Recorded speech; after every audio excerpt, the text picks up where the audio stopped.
classic circuit from the 1960s that has staged every major championship on two wheels at WorldSBK's inaugural campaign.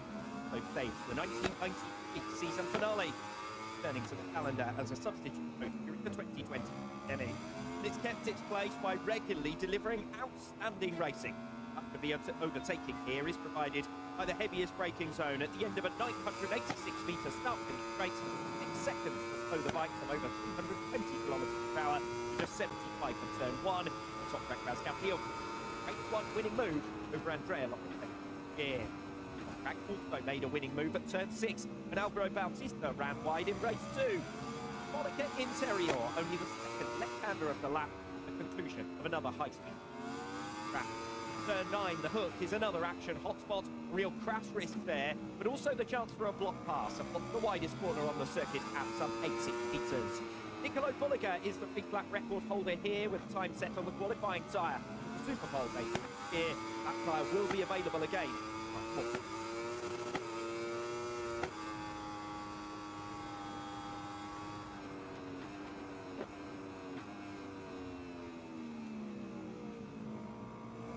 In the final 9 days of the 2025 season, we are heading into familiar territory.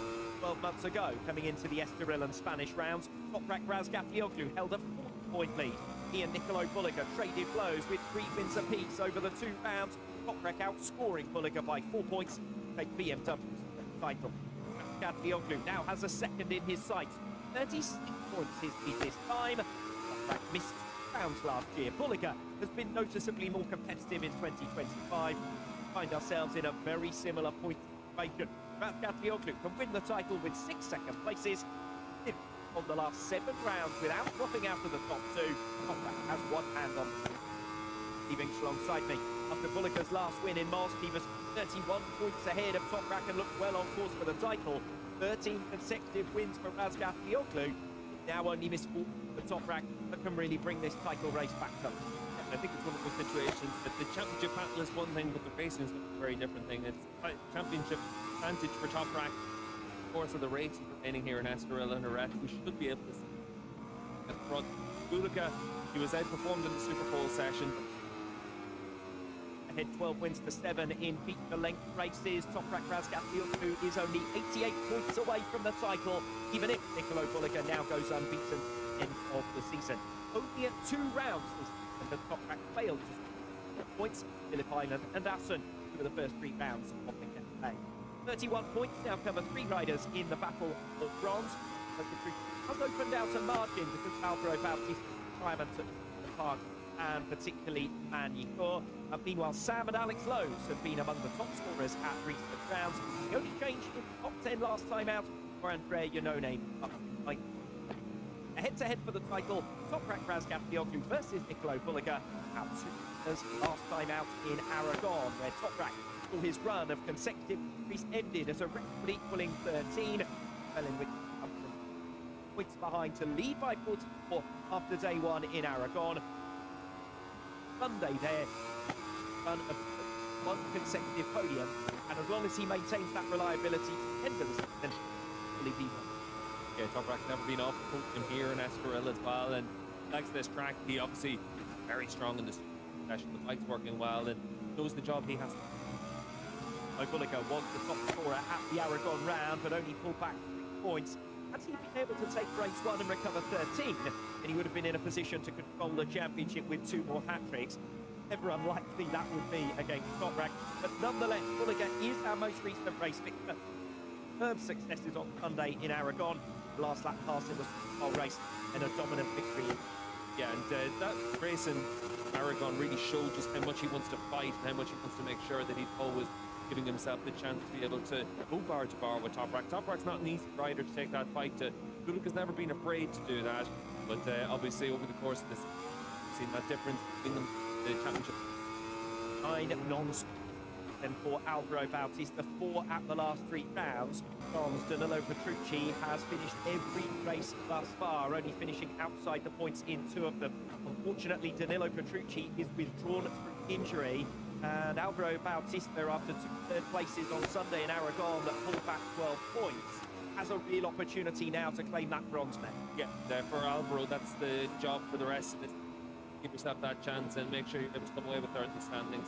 It's not what he would have expected coming into the year, but I don't know. Three absent on the bottom of your screen. Danilo Petrucci with training accident has broken a bone in his right hand. Sam Lowe's also training incident. He has rib damage.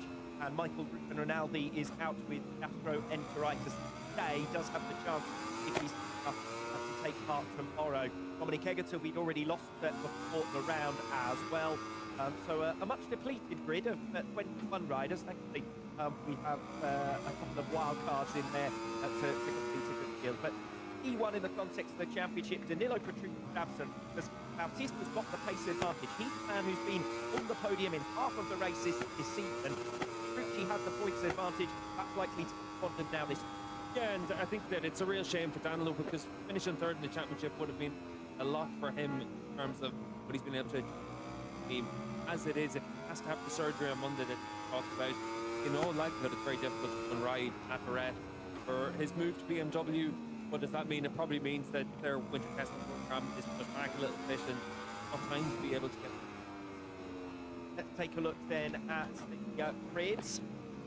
Razgatlioglu with his sixth pole position of the year, his third here at the Estoril round. Niccolo Bulliger alongside him, off the front row once this season. Alvaro Bautista completes the front row. 25th front row start of his career, his first Aragon round of 2020. Jonathan Ray is in the second row start of this 2025 season. Jonathan Ray really brings him back into the mix. The absence of Sam Lowe's, the absence of Danilo Petrucci, we do have a good fight, particularly for fourth position down, but also podium for several riders. Yeah, I think that there's a lot of riders that,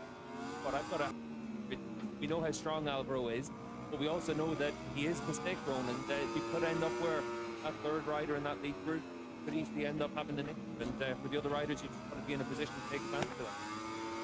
Back to 9 here in Estoril, famous Alvaro Bautista. Very fast though here in Estoril, and not really too worried necessarily about third position. He wants to see how long he can go with Razgatlioglu and Bulliger. Yeah, I think that's the real challenge, and ultimately what we've been able to see this weekend is the Toprak and Bulliger just have that advantage of a few tenths of a second every lap, and that's going to be difficult to overcome. It's pretty much it. Alvaro Bautista a little bit closer in Aragon. Much of that came down to the scrapping at the front. That's Bautista's main hope here. Razgatlioglu and Bulliger knocking spots off. I think it's one of those big challenges as well, because you look at what we've seen through the rest of this season, it has been riders that separate themselves from the rest of the field. Then you look at the consistency that's allowed him the opportunity of their third in the World Championship. You lose out on a few riders, the likes of Sam Lowe's, which didn't qualify so well over the second half of this season. That's already one more than his 2024 title-winning campaign. Really hard to imagine he won't win again before after the MotoGP, and title really beyond Niccolo Bulliger's reach. He's never been off the podium, as you said earlier, Steve, before Estoril round. Razgatlioglu, a double winner with Yamaha, again last year on the BMW, top scorer at the 2020. Yeah, and so strong around this track as well. This is last year's Superpole race, Bulliger with the softer tyre, and a great run through that final corner, and he was able to win the drag race at the line, the finish we had in WorldSBK. But it's going to be a tough task to be able to bring that to Toprak in this race. Bulliger's victory in that race, one of X wins in 2024. He's on 10 victories in 2025, so big him in 2024. He's on 10 victories in 2025, so big step forward for him. Still 9 short. That's tally, and then it's up to Niccolo Bulliger to now go on a winning spree for the remainder of 2020. Yeah, that's what he has to do. Bulliger needs to make sure that he's able to finish off this 2 wins in Aragon. He needs to add to them, and ultimately it's not in his hands what happens with the championship. He just needs to do the best job possible. Top scored last time out at the Aragon round, but that's the first time has been top scorer since owner. He outscored points to 9. At that stage, even after race 2 in March, Bulliger had enough in hand, but a run of 7 places only ended by those victories in Aragon mean that Magnus swung the pendulum back. Completing the front row of the grid here, Alvaro Bautista, race 1 winner at the 22 Estoril round. Managed 2 third places on Sunday here last year, but crashed out of race 1. A familiar tale, isn't it, for Bautista? No less than 9 non-scores, as I've said, his name this season. 18 podiums in 24, third overall. Already on 5th this year. Last year he had 4 wins and 5 second places. Yeah, first time this year. Daddy's up there in the front grid, and for Bautista, that gives him an opportunity is to be able to bring the fight to know how difficult for him in the early stage of the race at full fuel load. At least he's not having to come through like he's had to do. Yet another Eco watch. As Captain Huntington pole position count parts. The photo, he's underlined his pace. Practice over long runs, underlined single lap pace this morning. Toprak, who's the man? Yeah, this is a track that suits Toprak, suits a fast bike and a race, starting with 6 times a podium here on Kawasaki.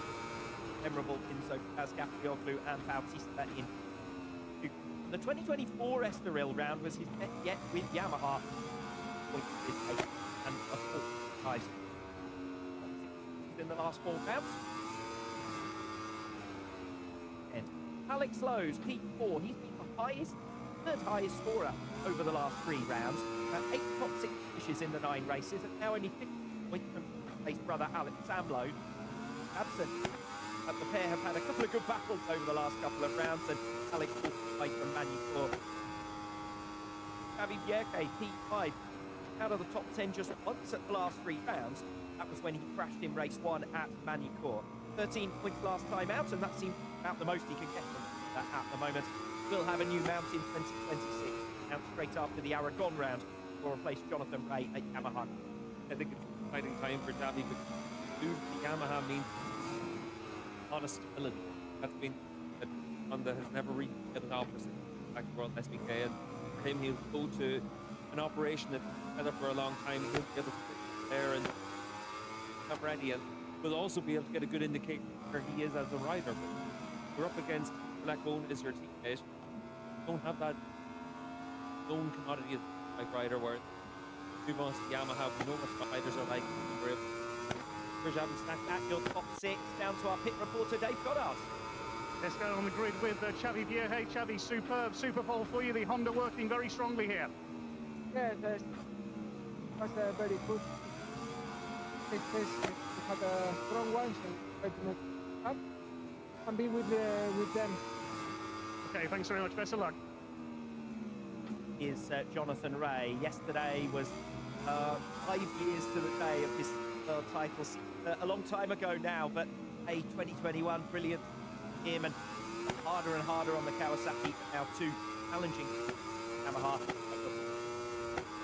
Yeah, but don't pray for this race as well. Second row of the grid, he's going to make a good start. He needs to make sure he's able to get himself into the top 3 right from the get-go. And we saw it in Magny-Cours, we saw it last time out in Aragon as well.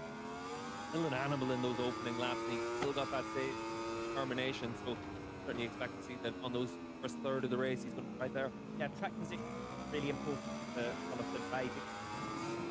Yesterday, after 7 laps, around lap 8 of his long run, started quite so going to be punished severely against the likes of Bautista. Yeah, I think that's the big challenge that he's going to have, is just trying to be able to give himself that opportunity, get a look in his side. And ultimately, when you're up against Bautista, you have to wait and see what the way the race falls out for him. Third row of the grid then, here is Johnny Gardner in P7. Failed to complete the lap. And suffered in race 1 that ended. And a visit Aston and Cremona earlier in the year, still his highlights in 2025, 5th place in Mars, 6th in Manucourt, his best since. Only points in Aragon, where he failed to make the top 10 in any of them. Yeah, and for Remy, it's been an up and down season. Next year as well, and that for Remy, it's been an up and down season. Next year as well, and that Yamaha, that's where it gets best for him as well, with coming in Manzi, and up to him. P8, so we've got the Yamahas proving somewhat evenly matched. That's the limit of what they could achieve earlier on today. Locatelli, world number 4, remember, in 2021 and 23. He boosted in hopes of playing one better and a medal this season. He's had a run of consecutive rounds without dropping top 5 early in the campaign, but only 18 points at each of the last 2 rounds, and he had a 24 Estoril round to forget, actually in both the big races.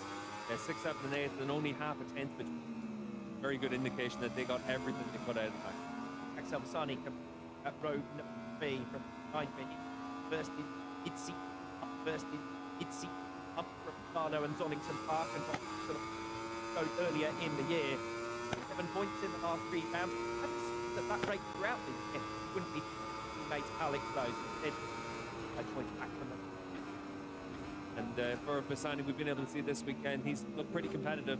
Both practice sessions yesterday up inside the top 5, qualifies up inside the top 9 in this one as well. And considering that Superpole's always been Bassani's biggest weakness, that's a good indication that he's always been Bassani's biggest weakness. That's a good indication that he's going to get a lot out of the package this week. The big thing for him is to make sure he's been difficult for him, and ultimately that inconsistent has led to him being down the championship in 9th spot. It's been a because of the rest of this, but ultimately it's about trying to be a rookie and learn and gain that experience, and he's not going to get the benefit of it next year. Coming day, Michael Vandermark starting well. Podium finisher at the 20 Estoril round. Scored 20 points here last season. Best result of it. Only once. Points on at the back in fourth now. 4th place is the best of his results in 25. Now down to and remember. It's been obviously Vandermark, and we've seen some flashes that he's been able to adapt to this bike, but it's very circuit dependent for him to be able to make it work. And unfortunately for Vandermark, it's just a much tougher campaign, and he'll sign off for WorldSBK next week. Riders coming in a change of lineup for BMW. And Miguel Oliveira will be rider to as safety car pulled away. 5 minutes to race starts. Down to you, Dave Goddard.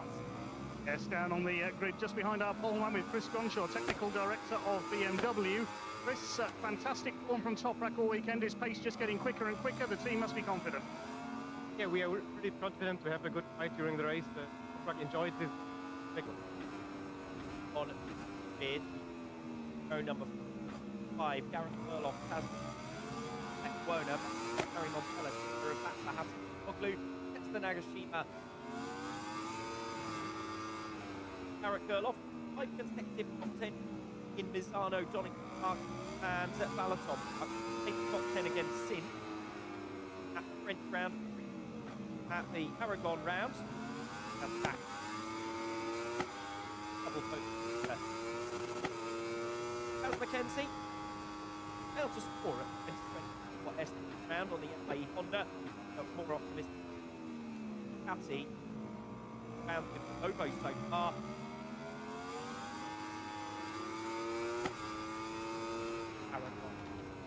Out. In row number 5, Lecona. Turned from a left arm fracture gained in race 1 of the Hungarian round. Somewhat depleted here. Firstly, we lost Dominic Egerton to a training crash in Valencia. Finale. Blows. Michael Aldi in 21 riders in all. Riders. Razgat Dioglu versus Niccolo Bolliger.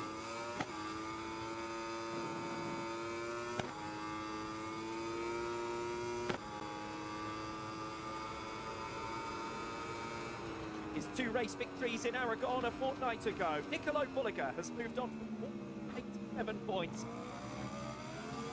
4th finishing total. Bolliger's now earned 4 podiums and 4 wins. He finished world number 2 last year. As Gabriel missed still by 40. Toprak's advantage 4 points in his peak after Saturday. Motorland, that gap is now 36 points with 2 rounds remaining. Alex Arabian race 1 of the Oakmont Estoril round. Back first chance for the 2025 round. About scored by 20. Which hasn't done at any round this season, like the Spanish round. And the points Bolliger can score here. Pressure he back up next. Having a look outside our comment box window at the riders as they line up on the grid. Looks like Toprak said there with the harder front tyre. And Bulaga out there with the softer tyre. Not too surprised to see Raspberry out there with it. You'd imagine that himself, Vandermark, and maybe a couple of the riders from the field. Likes of Bulaga and Caddy, they're able to use that SCP front there and get good confidence. So it looks like that's the only big change on the grid. Out on the circuit, stagings of the Estoril round. Venue returned to the calendar during the pandemic. Racing in that spell here, Jonathan Ray and Toprak Razgatlioglu, kit record holders. Then a 2021, another pair in 22, back to 20 of the Yamaha.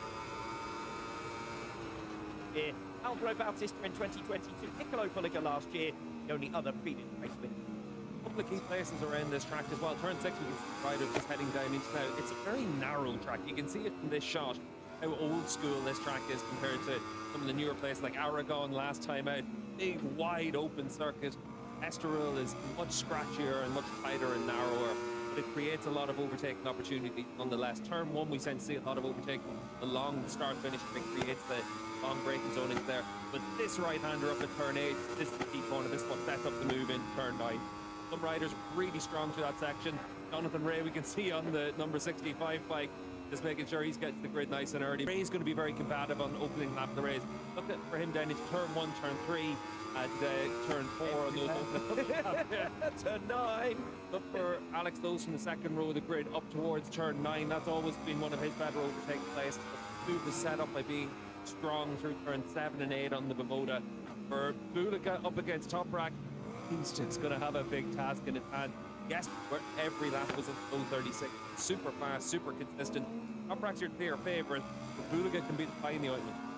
Of what back last year's here in Estoril. I've never seen Jonathan Ray fight like this, and Toprak was saying, I can tell you I have. And he's going to be giving it absolutely everything here from P6 on the grid, second row there. Toprak Razgatlioglu and Niccolo Bulliga, your top two in the championship. Alvaro Bautista with a golden opportunity this weekend in the absence of Danilo Petrucci injury. Challenge up into the third podium. Both your three main contenders for the podium positions here. Race 1 of the 2025 EICMA Estoril round gets underway. Niccolo Bulliga with a good jump already alongside Toprak Razgatlioglu. Alvaro Bautista trying to slot in as well. Jonathan Ray under siege from Andrea Locatelli, his teammate at on to the position. Big incident further back. Marcosani Nakashima. The Folkloo as well involved there as Niccolo Bulliga tries to recover against Toprak Razgatlioglu. There goes Jonathan Ray plunging down the inside. He's got to because Alex Lowe's is alongside him and challenging for fourth, and Ray clips the back of Bautista, moves across the path of Alex Lowe's, somehow manages to hold on to the bike, but Alex Lowe's almost alongside Ray now for fourth. So a chaotic opening lap. Razgatlioglu leads Bulliga. Bautista's still there. Then it's Jonathan Ray, who's made a good jump from the outside of the second run. And you can see for Bulliga trying to attack down into 6. And Niccolo Bulliga comes through on Toprak Razgatlioglu, who's held out wide. Alvaro Bautista with the chance to slot through. Ducati briefly 1 and 2. Closest Alvaro Bautista team to challenging these sometime. First time he's qualified up on the front row of the grid, of course, this season. Alex Lowe's through on Jonathan Ray for fourth position. Bautista eventually had to slot back in, but this is a good opportunity for Bautista to challenge Razgatlioglu. Meanwhile, he's under pressure from Alex Lowe's. Lowe's comes through. Ray wants to switch back against Bautista. Lowe's is slightly off the line. Jonathan Ray squirming and squirreling, almost gets alongside Bautista. Red flag brings race the premature stoppage on the opening lap. Not too much of a surprise. Still got 3 bikes in that area of the track. And we will have a premature stoppage to what has been a chaotic start to race 1, to say the least. Yeah, Bassani was able to get his bike restarted, but looks like he's gone to the service road, and we'll wait and see what everyone else has been able to do. But down in towards turn 1, it's easy to trip up over each other, and race direction obviously just taking as long as they could to let that race on. Unfortunately, a little bit of a delay now for red flag, but and we're able to get a good indication of what we can expect now when the race starts. Yes, and operation after that. It seems the body flying around him back there, so it might just be tracking him. Okay. Yeah, a lot of the times whenever you've got so many bikes together like that, there's some wings that are sitting on the middle of the track and the off or bodywork that ultimately, if you run over them, end up puncturing the tire. So, right decision. The marshals immediately down there trying to actually that incident is under investigation. The pilot suit of Tetsuya Nagashima, Axel Masani, perhaps blue.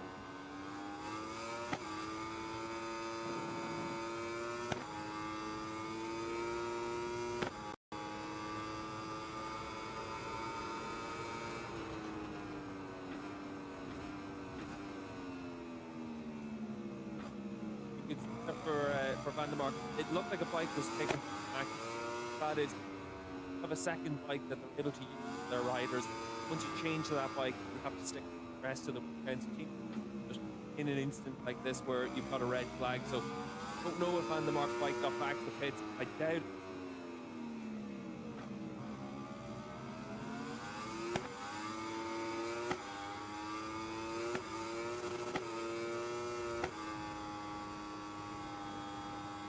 And as I said, it looks like he'll jump onto his spare bike and still be able to take the start, and he'll be able to take it from his fourth road. Yeah, so that race up. The only thing to do, Luke, is the one lap of the race. So they're comparatively speaking on that run into the first corner. It's also an issue for F1 because F1 is running down to turn one, looking over the shoulder. So there's a couple of different things that happened there that have probably brought the all together, but certainly for everyone, you can have a look at the right hand side of the shot and you can see for Isani, he's lost the front, and that's where he doesn't have his drive.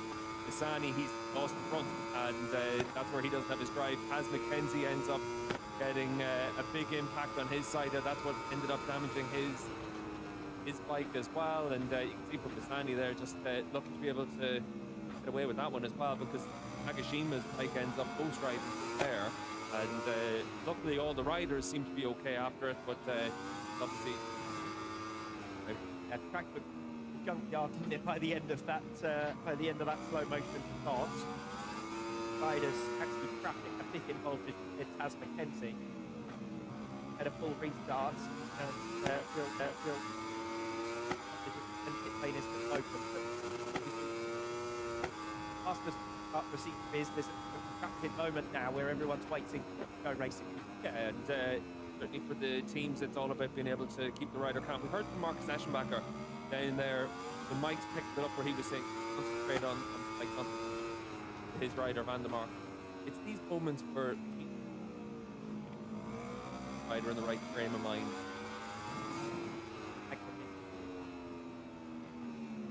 An update on that. Looks like the marshals are clearing away from turn one now, so that's a good sign. As we said, that crash under investigation. No accident. Perhaps it's one of the other riders that had involved in that crash there. And he was first rider, bubbles flowing in the path of others, and we see time and time again, turn one, 21 riders on, everyone pushing. It only takes someone to be slightly slow, slightly offline, have a bit of a moment, and then there's a major pile-up like. Yeah, and especially down into a corner like that, you could see for Bisani, he lost the front, and his bike is crashing, and then a change action there as well, and obviously I'll see what's caused that for Bisani as well. He might have ended up having to take avoiding action down there as well, and everyone's trying to fight it out, and so many riders in that 4th, 5th, 6th row of the grid. Once turn one is their opportunity to try and be. About 5 minutes until pit lane reopens.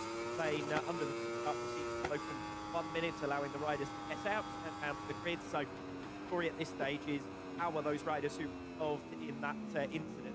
Many of them get out on track, reprise their roles. Starts race one in Estoril, but that means a delay. Only one lap off the counter. Make too much difference in the overall outcome. Might give them higher although it's early in the week and only one lap done to make any change. Everyone would go as they would. Yeah, you'd imagine everyone's there on that second tyre, and there isn't really that big of a distance. I meant more in line with when you start partway through a race, you want a fresh tyre, but one lap in and only race one, you don't happen later on in the week. Yeah, you want to keep for professional for a Superpole race red flag and all that good. We'll see if anyone makes a change. I think that for some riders, it'll be more about trying to see it for a strategy. fun, but we're able to see they're just congested and getting the importance of having that come through. Good initial jump from Niccolo Bulliger, wasn't it?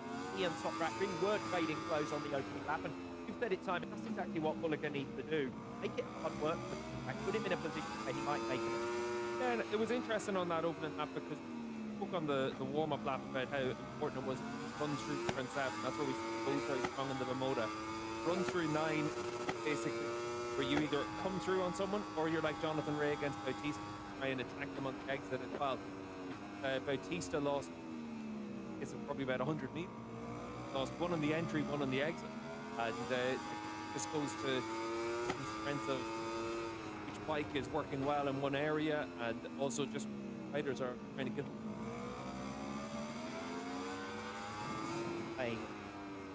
Well, half minute now until get underway again. Down to the grid, sighting lap. Starting.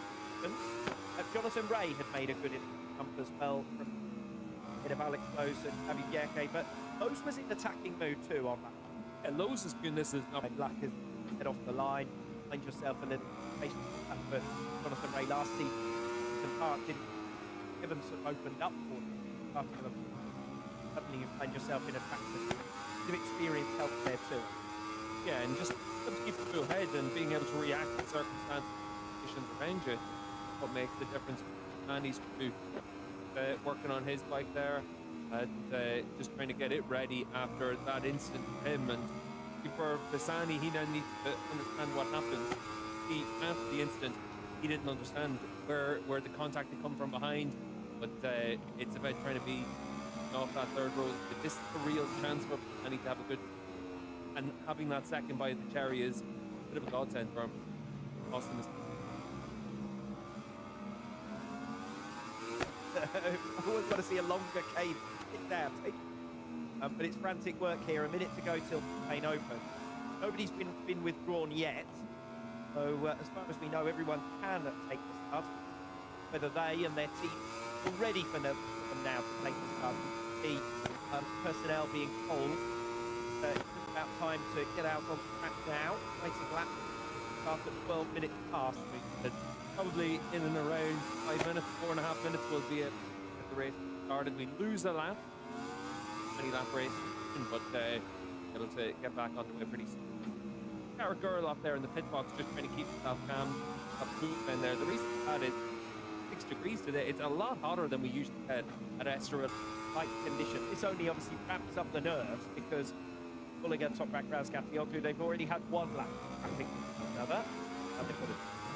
Yeah, that's where for Uliga, at least he was able to show once again that he was willing to make those aggressive moves. Down into turn 6, that move that he tried to make, it pushed Top Rock right wide and it allowed Bautista the chance to come through as well.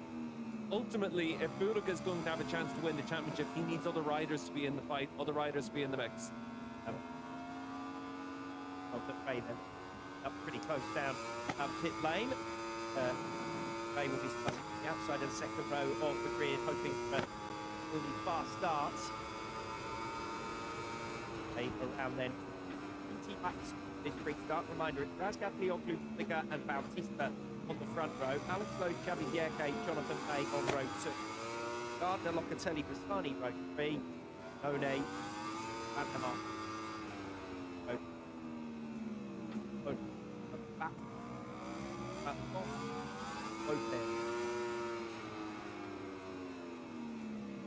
Play, and we're past 1 minute up the pit lane opening, and there is Bahattin Sopoglu. This is the window to exit pit lane. Yeah, for Bahattin, if they get that bike ready and able to get out to the end of the pit lane, he can see from the back to be. For Bahattin, after that incident, he's going to be on the back foot, but way around towards the grid, they'll be met by one of their mechanics, double check the bike, and then we'll have a warm-up lap and be underway in around about 2 minutes time, and laps of action. Ready, Alex, at the start of that race, just how tricky this track is for the riders. It really is a place that can catch you out in so many different areas. And how good it is for overtaking. Well, we were seeing passes kind of going around the outside, Jonathan Ray offline, but then that leaves you offline for several in a row when they're changes of direction. So, yeah, up to like here in Estoril, the great racetrack. That's still ahead of us. One already. It didn't quite go to plan, to say the least. We've certainly due to have a 21 rider grid back to our original starting position. But we know perhaps it's the third time of asking. Else. Here.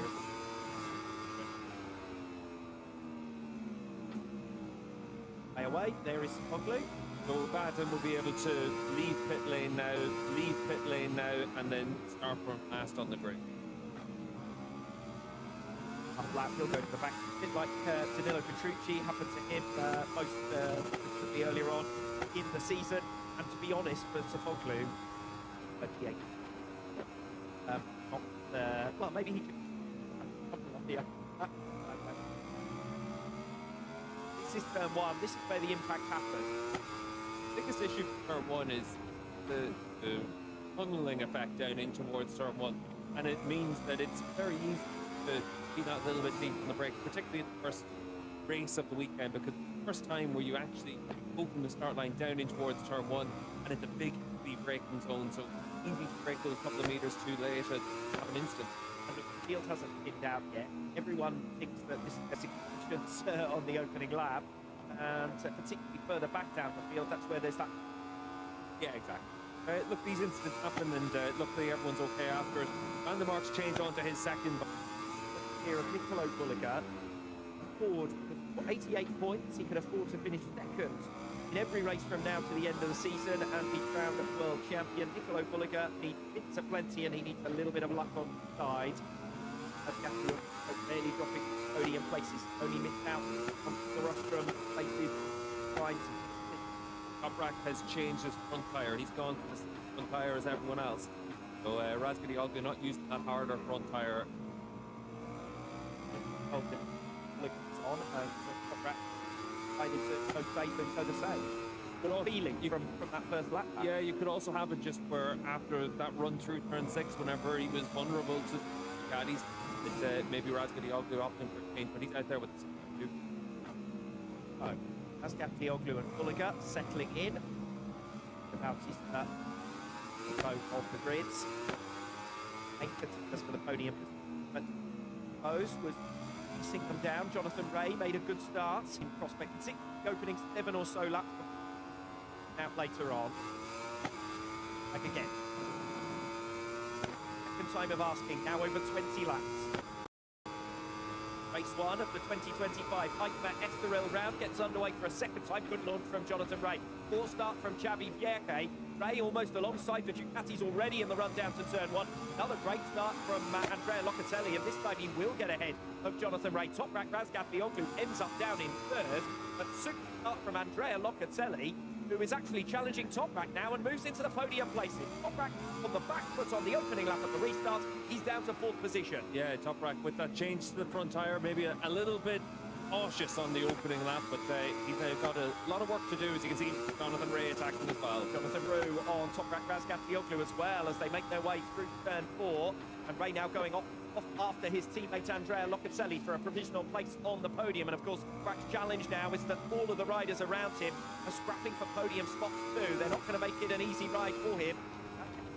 Just about gets it stopped through the Parabolica Interior to keep past Jonathan Ray and back up into 5th place. Ray wide and out all over the curves as Alex Lowe's challenges him for 5th position. Next in line for Toprak, Andrea Locatelli for 3rd, but it's Alvaro Bautista who leads on lap number 1 with Niccolo Bulliger in 2nd place. Razgatlioglu diving down the inside of Andrea Locatelli and running him out wide. This is opportunity for Jonathan Ray now on the cutback, just as he did in the opening staging of this race before the red flag, and Ray comes through for 4th position. Locatelli back down to 5th. Toprak all crossed up and they're running to 9, but able to make that move stick. The reason that he likes that harder front tyre is the added support and a little bit to give him that confidence on the entry into corners. So it's a big step for Razgatlioglu to have opted to go for that softer front tyre. Alvaro Bautista leads a lap for the first time since Phillip Island. Niccolo Bulliger 2nd place at the start of lap number 2. Toprak Razgatlioglu 3rd with Jonathan Ray, Andrea Locatelli and Alex Lowe's in behind. And you can see the front 6. They've got Xavi Vierge and Remy Gardner there with them. Ray leading that second group needs to just get the head down, try and just go with these three leaders at the front. Looks like Toprak's in a position to try and attack on Bullock as well and running towards turn 4. This is the duty made up in towards 9 on Locatelli and really able to get that bike stopped. But that then cost the momentum for Locatelli, and he ended up being vulnerable to attack for Ray. But for Toprak, just how much he's crossed up on the entry there. So, lap number 2, Alvaro Bautista, it is who leads. We know how well he goes around this Estoril circuit, but we know he's got 2 tigers on his tail, the top 2 in the World Championship. Nicolo Bulliger has to attack and defend at the same time. He wants to pass Bautista, put a bike between himself and Toprak Razgatlioglu. He's not going to get the chance to do so. Razgatlioglu comes bundling down the inside. There's contact between the 2 of them. We head up towards turn 9.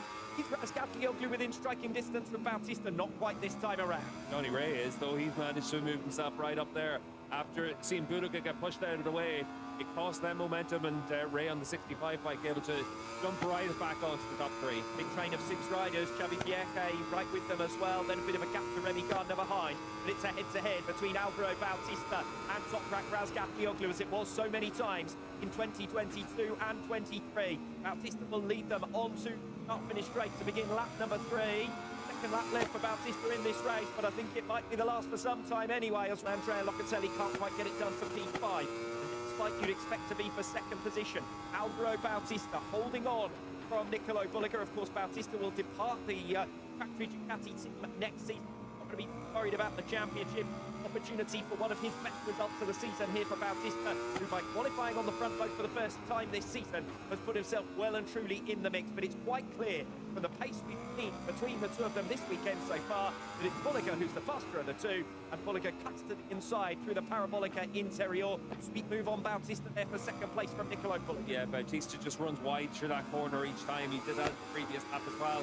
Now into 9, who's going to be under attack. Watch for Jonathan Ray going into turn 9. It's one of his favourite corners at this Estoril circuit, and Bautista knows to go defensive. That will give Ray the exit though, and the opportunity. We ride on board with Jonathan Ray. He passed Locatelli on the exit of turn 9 on the opening lap. Can't do the same to Bautista. A bit more grunt on the exit there from the Ducati. Yeah, and it looked like on that change of direction into the right-hander of turn 10 that Bautista a little bit unsettled on the Ducati, but you can see the gaps that are starting to open up now.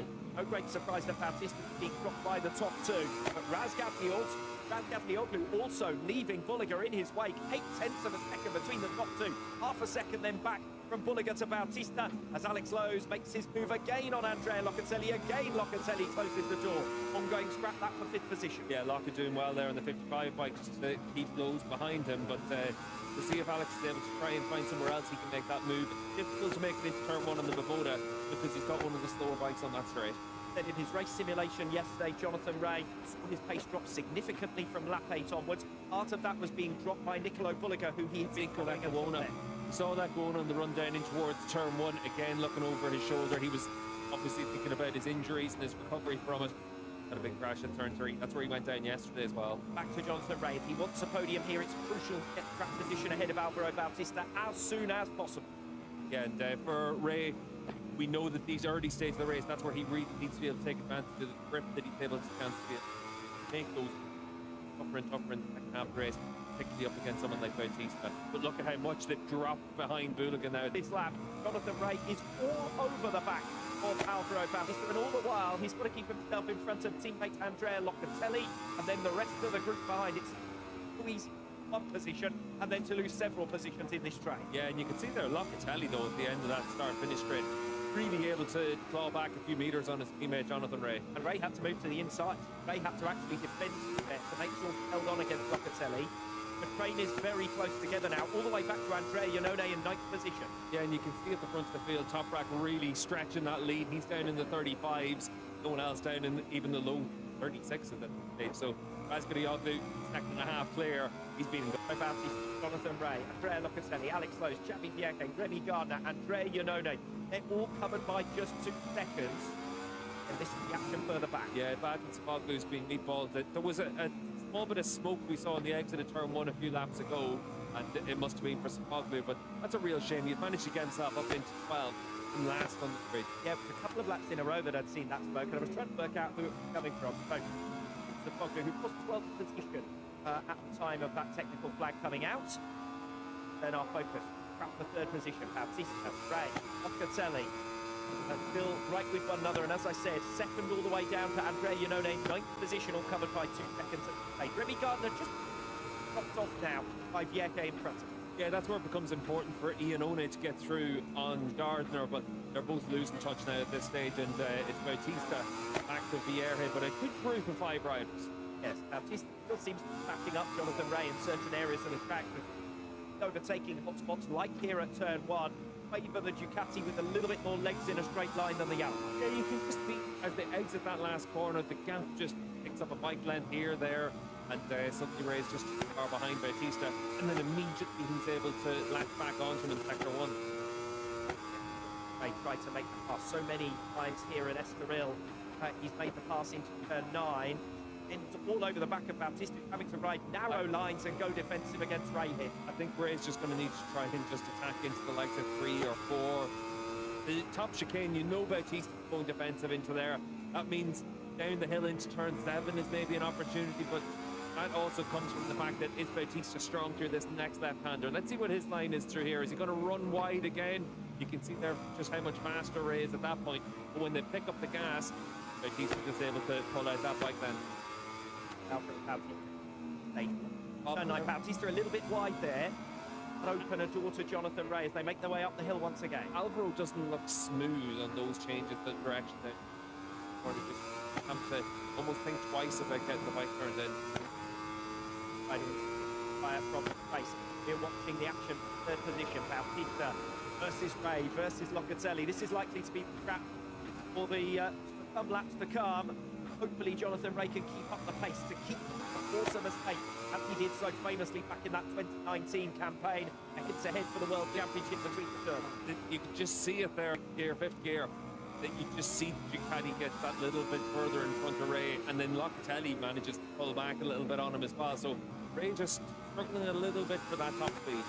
An unfamiliar for Rea up against the Ducati, though, is it? How many times did he have to calm his frustration as he saw Bautista aping away, coming off corners?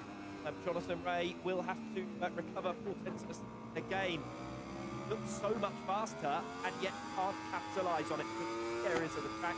The main overtaking hotspots are obviously heavy braking zones at the end of straights, and Bautista is too far beyond his reach. Yeah, and for Alvaro, you can see that he's hitting the markers that he hit to be able to give himself that chance. A little bit of a slide on the entry into turn 6. Bautista's riding hard, but got that little bit of an advantage once he starts to have to bring in that top speed. But he's still riding where he needs to ride. Gives himself a chance to hold off Rea. Podiums for Alvaro Bautista this season so far. Jonathan Rea chasing first in the racer. A round, knocking on the door. For him to deliver at the moment. Second behind Alvaro Bautista in third. Still the group fairly lows and Vieque behind. And this is the move that Iannone is able to make on Gardner. Gardner's just going to say, this is the move that Iannone is able to make on Gardner. Gardner's just going to sail past the apex. Sail past the apex. A little bit hot, and then Iannone just to take that line. That's actually, that's the difference between the Ducati and the Yamaha as well. We saw it in Aragon, just how much that Bulaga and the other Ducati riders were able to hold those tighter lines through the corners. It wasn't actually a mistake from Gardner, it's just a case of the strength of the bike. Jonathan Rea wide at turn number 1, manages to gather it up, and Andrea Locatelli will be alongside. First mistake we see from Jonathan Rea in his track with Alvaro Bautista. We're at lap 7, this where he had that drop yesterday. And to get back onto Bautista's tail and give himself a little bit of a buffer over Andrea Locatelli. Alex Lowe still waiting in the wings. Xavi Vieque doing well to stick with them also. Yeah, Xavi on the 97 Honda with a good performance. We saw him qualify well in the second row of the grid. And they're all just boxed up alongside one another, and that's the real challenge right now. I think all of these riders will feel they're faster than the rider in front of them, but none of them are fast enough to be able to make it. Parabolica into on at 8 for Alvaro Bautista. What's interesting as well is he's having that issue. This is Bautista in front of Rea. In front of him, Bulaga last time around for the first time faster than Toprak. On this lap, fastest of all in sector 2, and pulling back another quarter of a second on Toprak. So for Bulaga, he's doing what he can to keep him honest, and he's also been able to just opening up this gap over the battle for third. And still a bike length between Alvaro Bautista and Jonathan Rea as they make their way through turn 9. feel that that's an opportunity for Ray, and he is starting to hassle and harry Bautista again. Have been dropped by him in the opening sector. Ray straight back onto Bautista.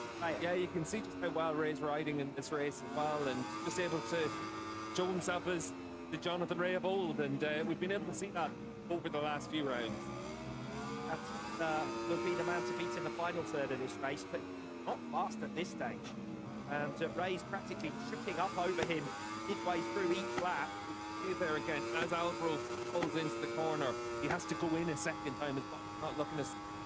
Alex Lowe's in front of Andrea Locatelli, so change of position for fifth. That's the big thing now, because Lowe's will try and attack Ray. He's got a different bike that works, run through turn 7, 8, and 9. That's his opportunity, and he has to hope that Ray's focusing on Bautista rather than behind him. In Bautista having to go in narrow through turn 4. This is how it changed places.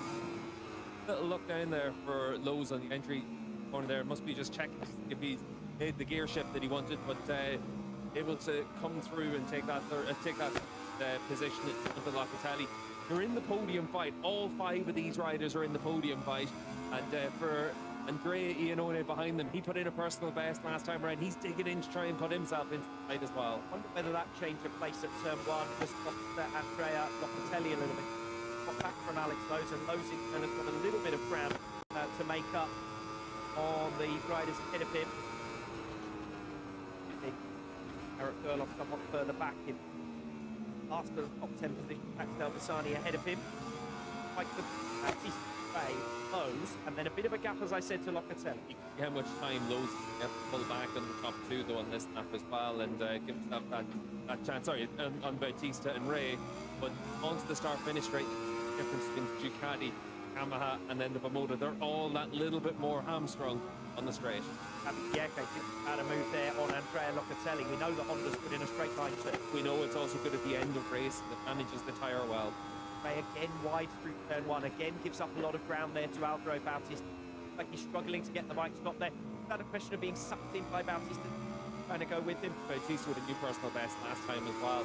This is where the race tends to come to Alvaro. It's when other tyres are starting to drop off and he just got rid of half the fuel load, and suddenly you feel a little bit more comfortable. The bike able to move around a little bit easier, and it's from this stage where we'll start to see it where he'll just be that little bit smoother, and that's where for Alex Lowe's on the number 22 bike it becomes more and more important to come through and Jonathan Ray on this lap. We're able to get a good run from this part of the track up towards turn 9 and just try and force that issue. For Alvaro Bautista, and gets on the power, and that might give hope again to Jonathan Ray. Personal best in sector 1, personal best in sector 2 for Bautista. He's having that little bit of a moment because he's pushing on as well. That always means that there's risk. Alvaro Bautista, to remind you of those 9 retirements this non-scoreless this season so far. That would really open the potential final step on the podium. The moment Bautista got it in hand, half a second lead over Jonathan Ray. The bigger that lead gets as well, the more Bautista can ride the line he wants without worrying about a jab down the inside from Ray. Straight then, start of lap number 11. On lap 9, Niccolo Bulliger was 1,000th of a second further than Toprak Razgatlioglu, who on lap 10, let's put it this way, like Jonathan Ray made where he lost some ground at turn 1. In previous laps, he was able to lap straight back onto Bautista immediate and start jabbing at him. This time he loses that ground, he's not been able to make it back. So at very least, Ray can, at this stage of the race, he's at Bautista, whereas previously he was fast. Yeah, and that's the difference as that tyre starts to drop, and for Ray with his style on the Yamaha, that's also where it probably hinders him a little bit more than some of the other Yamaha riders, but he's got track position right now, and halfway through this race, in with the choice of being able to come away with a podium visit. Closes right back onto the tail of Alvaro Bautista. This will be frustrating for Jonathan Ray, seeing podium within his grasp. Can't quite grab it. Get the big prize this weekend that's on offer. Look, they all know that Razgatlioglu and Bulliger are in a race of their own at the head of the field, but the real prize is third position. There's the gap between them. 1.5 both setting a 1 minute 35.9 last time around, and here's the train from third position all the way down to Xavi Vierque in 7th, still only covered by 2 seconds from third to second. Yeah, Xavi's pace around about that quarter of a second slower than the riders in the group, but still able to keep that watch on brief. But you can see a mistake there for Bautista And Ray right there with him. Ray with a personal best last time around. Here goes Jonathan Ray. Bautista closest at 4. That's going to leave him vulnerable now to Alex Lowe's behind. But Jonathan Ray, given the best that he's had for some time. Again, Alvaro Bautista with that tighter line.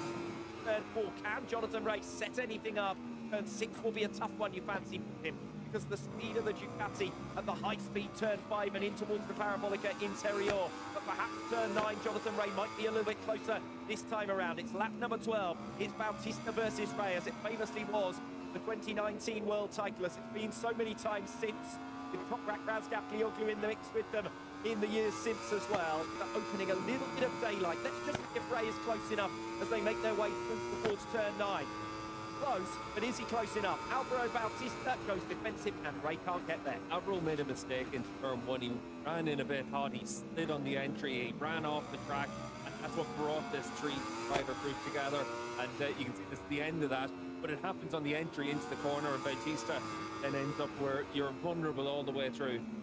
He cuts across the front of Jonathan Ray to rejoin, doesn't he? Look closer from the outboard shot than it does from the onboard, to be perfectly honest. They come onto the start-finish straight again.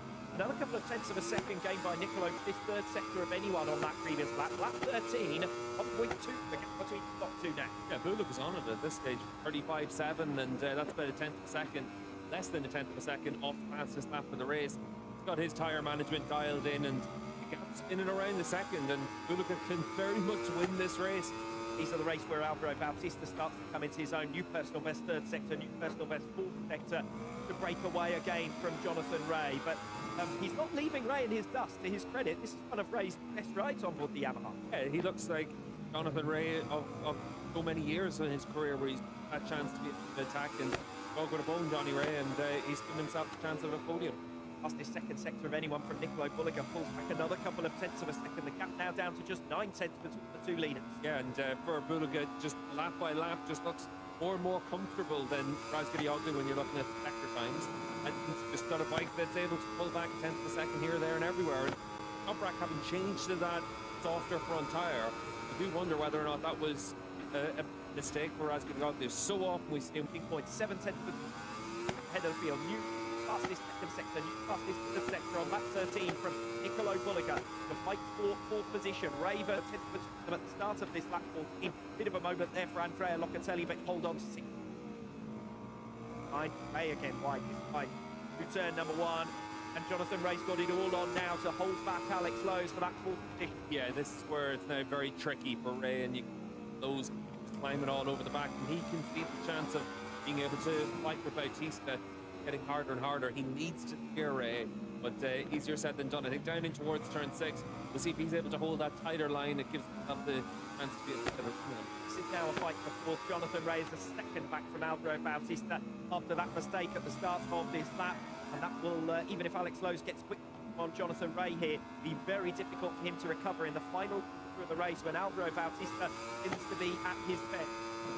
Jonathan Ray trying to consolidate that fourth, as near as darn it to the podium positions, but can't quite get there. Alvaro Bautista has ridden a good race in there. Yeah, the race at the front now is the race we're going to keep an eye on, because Bulliga half second faster last time around. The gap now in and around that half-second mark on this lap, and Bulliga, he's not been overawed by a 2-second gap to Toprak. He's been able just to put his head down and keep charging. Toprak has got similar long-run pace to what we saw yesterday. Low 1 minute 36. Have run those all day long, but Nicolo Bulliga has found something more. Gap now down to 6 tenths of a second. 36 euro for Toprak, with a big moment on the entry in towards turn 1. Manages to get the bike stopped, but for Bulliga, it just looks that little bit more comfortable for him. Back to the fight for fourth position with Alex Lowe's already alongside Jonathan Ray, and Andrea Locatelli is through as well. And John a cut back to pull alongside Locatelli. And the first thing Ray does is look over his shoulder to see that Xavi Vierque is behind him. Ray has seen his pace drop in recent laps, and unfortunately now he's dropped 2 positions as well. Yeah, that's the fight done now for Ray, unfortunately, but great scrapping it was for the first 2/3 of this race. Interested in putting a bet on him to make the podium in the Superpole race tomorrow. Alvaro Bautista had it all on to keep Ray back for the first 10 laps of race. Yeah, and I think that's where the Superpole race obviously is always going to be that better opportunity. You have to manage the tyres whenever you have to ride the way it likes to ride on that Yamaha. He's now got to defend against the EKC with Andrea Locatelli to race at Top Yamaha as well. Then Toprak Razgatlioglu leads Niccolo Bulliger. 7/10 of a second the margin at this stage. Toprak opening the gap out in the opening sector of the lap. Yeah, Toprak just trying to give himself that chance to keep digging, and certainly Bulliger, he's made him race pretty honest all the way through the race. But when the gap stretched out to that 2 seconds, we're so used to seeing where Toprak just controls the race from that point onwards. Putting into a place where he's had to dig in deep and have to find his speed again. 36.0 last time around, 36.0 this time around, and Toprak now into the final quarter of this race, just in a position now where it's actually going to be quite difficult for Bulliger, because Toprak, like you said, Alex, will be able to maintain those low 36s. 5 laps to go then. Toprak Razgatlioglu versus Niccolo Bulliger. 8/10 of a second margin as things stand, and it does look as though Toprak's been able to answer back, and maybe Bulliger has given the last of what was left, because his pace has dropped into the 130. Well, yeah, for Bulliger, he's been asked for Locatelli through on lows, and that's the battle for 4th. But for Bulliger, put himself into that position to keep him under pressure, and now he needs to see how he finishes off this race. But down in towards turn 1, we've seen Locatelli stronger than the other riders around him on the run down that straight, and able to make a move on those. Ray now has to finish on Xavi Vieque. So, 4th position, Andrea Locatelli, 10th of a second ahead of Alex Lowe's. Jonathan Ray on there with them, 10th of a second back. Then Vieque and Iannone trying to clamber onto their tails as well. Faster than the 4 men ahead of him last time around. Only half a second back from Xavi Vieque. Andrea Iannone sits at the 8th. Andrea Locatelli ahead of this 5 riders, and it is a 5-rider group. 1.3 seconds covering all. Yeah, Iannone's done well. Once he came through in Gardner, he was able to pull back those few tenths of a second here and there, and it's always just about trying to keep that pace, keep that consistency, and find a way just to grind it out. And Iannone has done well to do that in this race, and it's good to be able to see Iannone able to put in a bit of a fight and show something in this one as well. And at the end of the day, for him, he's the leading independent Ducati rider, the leading independent rider, and he hasn't had a lot to shout about over the course of this season. But now he has. He has had the strike against Jonathan Ray for 6th position. Ray just about holds on. If he don't kick the pace up a gear, Andrea Iannone is going to be through on them. Another quarter of a second faster per round. Yeah, and you can hear for Iannone just trying to pick his moments. While Vierge should be able to come through on Ray, but it's also about making those moves. And Iannone is not going to wait for a second opportunity, whereas Xavi maybe a little bit too patient there. Alvaro Bautista now 1.7 seconds ahead of Andrea Locatelli. Alex Lowe 6/10 back from him. Ray, Vieque, Iannone, 10th of a second through the last timekeeping point. Vieque and Iannone, who we saw the way he passed Remy Gardner, is also not going to be shy to make this. Yeah, and we saw that he was able to hold his tighter line for that through turn 6. That also sets you up nicely down the hill in towards 7. For Iannone, we'll see if he's able to get a good run through this section to set something up into turn 9. Ray Iannone is closing in on Xavi Vieque here for 7th position. Had it with quite enough space. He just couldn't quite get the bike stopped, but had the run there on Vierge. Let's see if down the start finish straight he's able to make something happen. The Honda's fast through that final corner and fast down the straight though. Yes, good news for Jonathan Ray. He's opened up 4/10 of a second over Xavi Vieque on this lap so far, going with Alex Lowe's, which will put him beyond the reach of Vieque. I should expect in turn 1 on lap 18. 3 laps to go. Jonathan Ray digging in as he has done so many times. The final laps he manages to consolidate his pace. Here goes Iannone, Vieque, who's greatest on the brakes. Bit of a snap there for Jonathan Ray. Vieque narrows all of that 4/10 of a second with the Honda in a straight line, but Vieque runs wide. And alongside him and through now, Andrea Iannone into 7th position, but he overcooks it, and Vieque immediately responds. Yeah, good riding there from Xavi, and that's the nature of this Estoril circuit as well. If you're a little bit wide in one corner, it cuts you out wide for the text. There's always the chance to get back and attack back after you've been taken it. Stay out for being able to be a little aggressive out there with the thing. Oh, still having Vieque beating Andrea Iannone, but now the gap is 6/10. Jonathan Ray and taken slightly by Alex Lowe's in some areas of the track. That gap up to 10 seconds. Ray was actually faster than Alex Lowe's that last lap around, lap 17. 1.5 laps to go then. Razgatlioglu leads by a second over Niccolo Bulliger. Bulliger in the mid of 1 minute 36 is now 1:36 last time around from Toprak. Seconds. behind in third position. That's a reminder of just how hot the pace is at the front. Where it's been for much of the weekend, 6 or 7 tenths of a second between Batista and Razgarioglu here. Come off the final turn at the end of lap 18. That's how hard Nicolo Bulliger is pushing, ladies and gentlemen. Shake of the head, and that is game over in the battle for the win. Yeah, Toprak those last 3 or 4 laps, just being able to just basically apply that pressure and answer back to Bulliger. And Razgarioglu, he'll be just riding to that pit board. It's a second in that final second. I think how much first sector of this lap as well, another 2 tenths. So actually lost that big moment off the final turn. Razgarioglu now 1.4 seconds clear of Bulliger at the head of it. Yeah, for a Toprak, for Bulliger, this of the moment. It's such a long, fast corner through there, and it's easy to get yourself pushed ever so slightly wide. It has gotten windier as the day's gone on as well, and that can be a factor around this. Razgarioglu by 1.4. Bautista 11 seconds behind, 2 seconds go ahead of Andrea Locatelli. O's, Brave, Yerke, Yonone, those gaps actually beginning to stretch out now, so they're looking more or less settled. We'll wait and see now. Razgarioglu comes through just to make sure he doesn't make any mistakes. That's the key for him in the context of the championship. And when Bulliger was closing, I was starting to think, at what point does Razgarioglu say, I mustn't make a mistake here, I mustn't put under pressure by seeing that gap come down on my pit board and then make a mistake, because any championship points. I'd say the moment Toprak starts thinking that it's about 4 o'clock on Sunday week after the season finished. We know the Toprak's out there trying to win races. We know that that's what motivates him, and we also know that he has faith that he's not going to be a fighter that makes a mistake, and that's ultimately what gives him that confidence to be pushing at all times. This pace of Razgarioglu's final sectors of that penultimate lap, but it's not enough to put anything back. Meanwhile, further back, Alvaro Bautista looking good in third, but Andrea Locatelli is still going to have to keep his wits about him on this final lap, because Alex Lowe's still right there. Jonathan Ray's dropped a second back from Lowe's now, into mid 1 minute 37, but his pace is good enough to hold on ahead of Yerke. Yeah, he's got that half second in hand now. We've been able to see a few times where the air has closed right up on him, but with half a lap to go, it looks like Ray's on course for a really good finish here inside the top 6. Nicolo Bulliger can do. He has tried valiantly mid-race phase, take nothing away from Nicolo Bulliger. It's been a great performance from him, but it's another race where he's going to come up second. Yeah, and ultimately for Bulliger, he's thrown everything he could at Toprak in this one. The red flag at the start of the race, we saw initially he had put himself in a position to be able to challenge Toprak in that one as well. So not being afraid to go bar to bar with Toprak.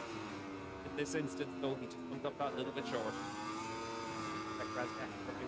That's under control. This is Alvaro Bautista in third. Here of Andrea Locatelli, so he's his man who completes the podium. Ray.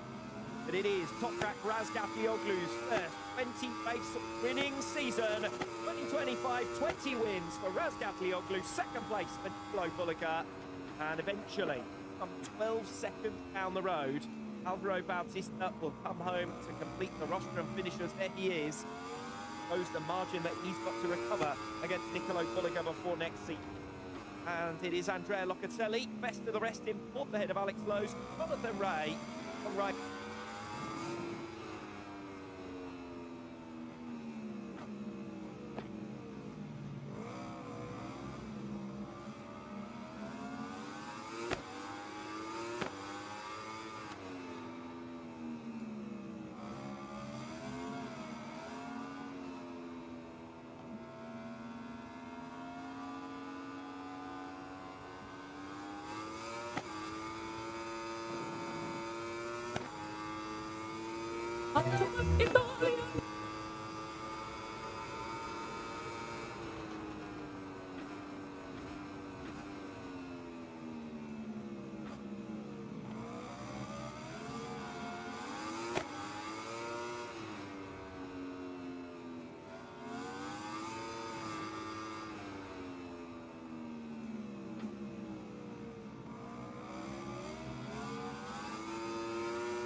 threat.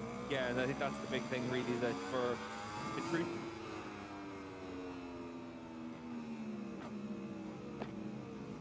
At this stage, he has to be trying to get himself back for full fitness, but he's also going to be on next season as well and move to BMW. By all accounts, BMW, given that Petrucci has this injury, you could imagine that they'll decide they will be back testing until after Miguel Oliveira is back, and then they can have a full winter program in November and then get ready in January. So for Petrucci, he will have time to recover. It'll then just become a question of whether or not he wants to be able to go out early and race next week. Credit to Andrea Locatelli, as much as the focus is on the battle, Locatelli gets in front of Ray, in front of Lowe's. We should find Alvaro Bautista 5 races to go, and it only takes one fault for Bautista, and Locatelli can make up a lot of points in. And that's the big thing, because for Locatelli, just keep finding out those top 5 finishes, and that's been the story of his Superbike career, really. It's making sure you finish pretty much every race and you're able to come away with top 5, top 6 finishes, and at the end of each season you're always there or thereabouts. Find Toprak Razgatlioglu, Alvaro Bautista, third place. You can see there for Bulaga out there in Park Ferme, able to celebrate with his team, and for Toprak will come back down now as well, and certainly for BMW, important for them to be able to make sure they're able to pick up this race with 5 points. You can see how much it means for him and for the team as well, and both sides of the pit box coming over to celebrate with him as well. And Razgatlioglu does a great job of building that atmosphere within a team, and that's one of his big strengths. And obviously, as one of the best riders in the world, it's easier to have that ability to mold people around you. But Toprak is a big part of that as well. It's the charisma, isn't it? It's poppies, it's the saying hello to everyone, it's making jokes in other languages, it's everything about Toprak, and I'm going to be missed. Well, and who else can do that? But we've also got good riders coming in. I think the fact that you've got Miguel Oliveira jumping up has had a really strong Grand Prix career, and then under pressure to show that he's as good a rider as Toprak, because ultimately, like Petrucci has said as well, and like Oliveira will say, this is the bike that can win the World Championship. It's a good bike, and now it's up to them to get the results. Yes, the bike that can win the championship for Toprak. Can anyone else make it work? And that's going to be 2026. There'll be question marks ahead of it. I think that that's one of the big things probably for Oliveira more than Petrucci, because we've seen Petrucci here in WorldSBK, and he's a very strong, consistent rider. But is he as blindingly fast as some of the other riders? That's where a big question mark is about him. Oliveira comes in as a GP race winner and trying to rebuild his career in this paddock as well. He's going to be very motivated for it. A lot's going to come down to the that you end up having around you, and obviously it looks more and more likely that Phil Marin's not going to be there with BMW next year. It looks like he might be on his way back to MotoGP as well, but for that team, they need to find the right people that they're able to put with their riders at the situation. It's a challenge. Razgatlioglu about his York-Williams. We'll hear from them time. But a reminder, ultimate winning margin is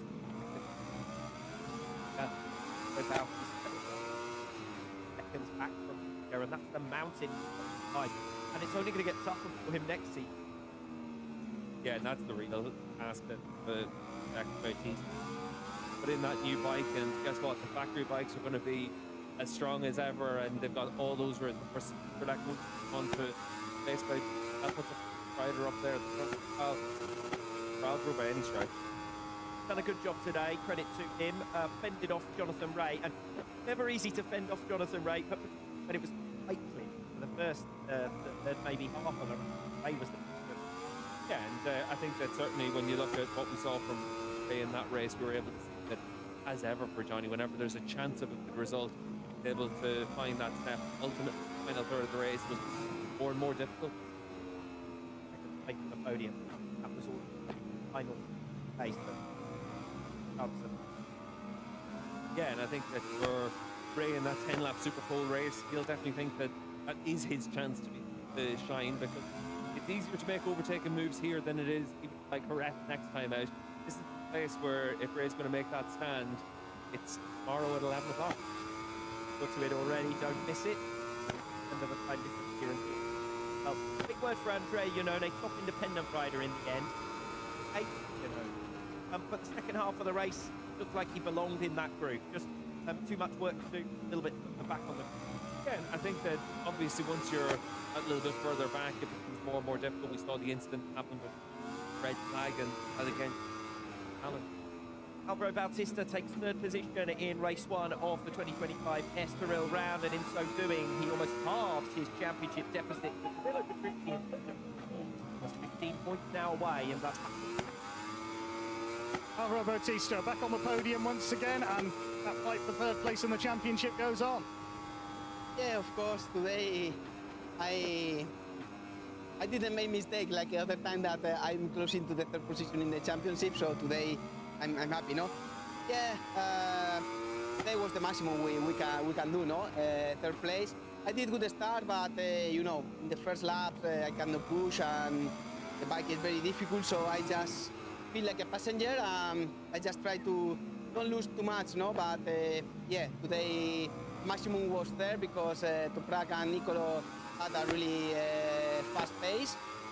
My pace was not too bad, but no. I think was enough to keep calm and try to finish the race, and to do in the podium is nice, no? So I'm happy, and tomorrow we'll try to keep this mentality and try to get the maximum. Thank you very much. Well done, Alvaro. Alvaro Bautista in the end, 2 laps, and can't stay with the pace at the front, but right home. That's the thing that at times this... Yeah, so many times over the course of the last couple of years, he hasn't been trying out those results.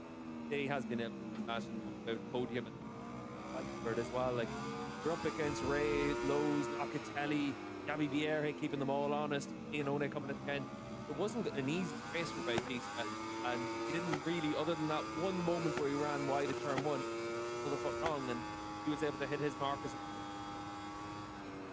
Second place, though, goes to Nicolo Bulliga. Real mid-race spurt where he put Razgatlioglu under pressure. Here, though, it's another second place and another 5 points lost. World champ. Nicolo Bulliga, second place, once again with a good battle in the early stages. Yeah, honestly, it was a difficult race. Toprak did a fantastic pace. I tried to recover him at the middle of the race, but unfortunately, the last 5 laps I was struggling a little bit with the front tire. So we will try again tomorrow. Thanks, well done, Nicolo. Place then, Bulliga, all he can do is try and come back stronger. And you think about the great day he had on Sunday in Aragon, and the opportunity is certainly there for him. Yeah, for Bulliga, it's about giving yourself a little chance in and making those small steps. We knew Toprak was going to have pace and consistency, okay, but Bulliga in the middle of that race, really strong, and that's going to give him a big confidence. In the Superpole race last year, used the new tyre. Toprak didn't use the tyre, and it's hard not to think that was a factor in their run to the line. Razgatlioglu over Nicolo Bulliga. That's how Toprak got it done. And ultimately, it was about taking control in those early laps, and he did have to fight his way through the action. For Bulliga on that cool down lap after the start of race today. He is getting frustrated. You can see that at times, because he is riding really well, but we're up against Toprak. Number 20 and 25 season for top. Hard battle early on, but pulling away towards the end for a 20th win of the season. Yeah, for me, at the beginning, everything is under control, but after in the middle of the race, and Nicolo's, I think, more advantage than me because he has more grip. But in the end, I think we are the same level because also I make a lot of spin, and he's also. And I'm happy.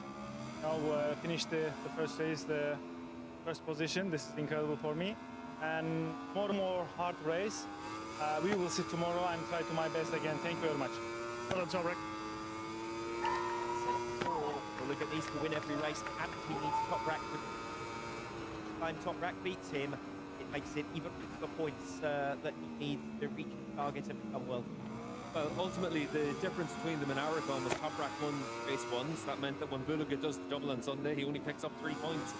Toprak thinks about the winning the weekend as well as winning each race, and certainly for Buluka, last time out, Toprak ended up just like giving up the points.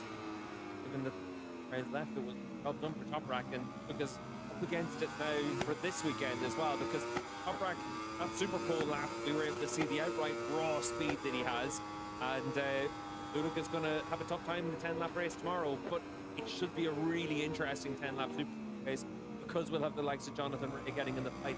The second row of the grid, he's going to be right there all the way through. Bautista in the Superpole race is going to be a little bit different to how he had to perform in this race as well. We'll see if anyone's able to make a big step forward with their bike as well overnight. But Estoril tends to deliver a good race. We're going to get it tomorrow as well.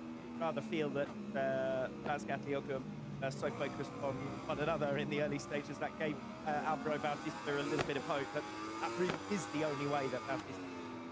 And that's ultimately the difference between them and the other riders so far through. At the end of the day, a lot of the times we've seen that in the past more bikes in any class of race. But two riders up at the front that do have an edge for the rest of them. And we just need anyone else is able to somehow put themselves in the mix. So it is Razgatlioglu at the race one. 5.696. Race for not doing Razgatlioglu with number 20 this season, and remember, only has 31 races. Bad strike. Look at pretty much any stat over the last few years, Toprak and Buluka do come out looking pretty good from it. And whether it's the wins for Razgatlioglu, the podium count for Buluka, they've both shown themselves to be strong and competitive riders. And over the course of the last 2 years since Buluka jumped onto the Superbike, I've said it a lot, I didn't expect anything like what we on the Superbike, but he's outperformed everyone's expectation, other than a few people within Ducati. Chaz Davis, champion of the cause, and Buluka's lived up to that billing. And for him, everyone's been so excited to see Toprak on the MotoGP. Right? It's been momentum to see Buluka on a MotoGP. You have a MotoGP test next year, and you're not going to rule out any chance of him being on it. Yep. Buluka rated. Hard not to be frustrated when you're going up against Toprak. And although he won't express it publicly, I'm quite grateful when Toprak moves on to MotoGP. One thing he said about it as well in Aragon was every season is different. When Jonathan Ray was going out winning races, winning championships, Toprak's been able to do what he's been able to do in the past. There's been a lot of times when one rider has had that dominance, and it's up to him to do that next year, and he knows that that's what the pressure of expectation is. And I think that he wants to have that mantle, and then we just have to wait and see if anyone else is able to get into the mix. I'm quite keen to see what happens with Iker Lecuona jumping onto that Aruba Ducati as well, because one of the big things that's been the case over the last 2 years is Buluka's never been out-qualified by Alvaro Bautista. The one thing that Lecuona is really good at is somehow managing to find a really fast lap, and that'll be an interesting dynamic to the Aruba pitbox as well. So Alvaro Bautista claims third position, his sixth podium, more than half of the races in this 2025 campaign. Podium number 1, 3, his 120th with Ducati. That is a record for the manufacturer. Second place for Nicolo Buluka. Passes the podium mark, number 1 for him. 7 podiums for him and Toprak Razgatlioglu on races. And it is Toprak who claims his 20th win of the campaign, his 20th fastest lap as well. Podium 22 in a row, holding in.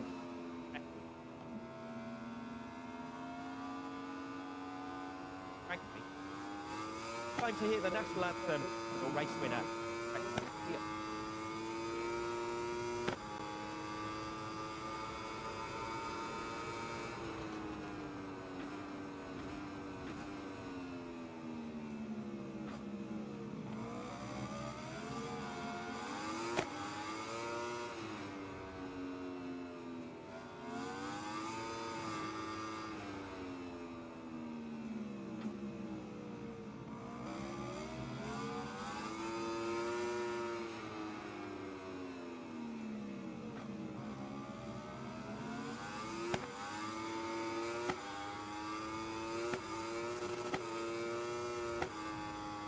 time for the Prosecco.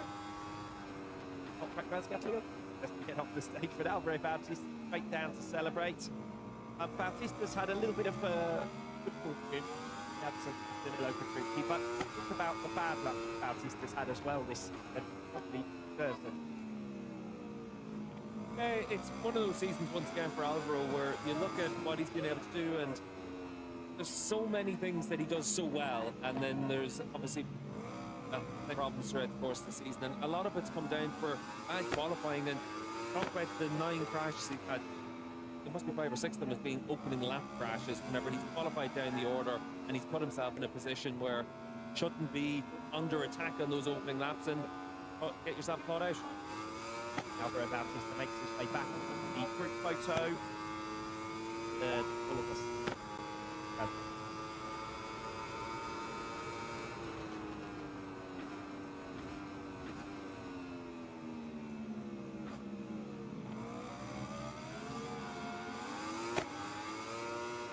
Here it is in full. Toprak Razgatlioglu wins by 2 seconds over Nicolo Bolliger. Bautista in third. Andrea Locatelli, though, only loses 3 points to Bautista. Does slip behind him in the championship, but the gap's only still very much in the mix, particularly Bautista making.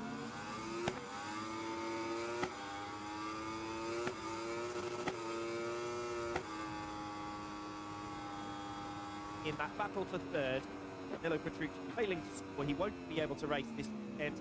Alvaro Bautista out from him with 2 scoring opportunities tomorrow, and potentially he races in handover for in a ref.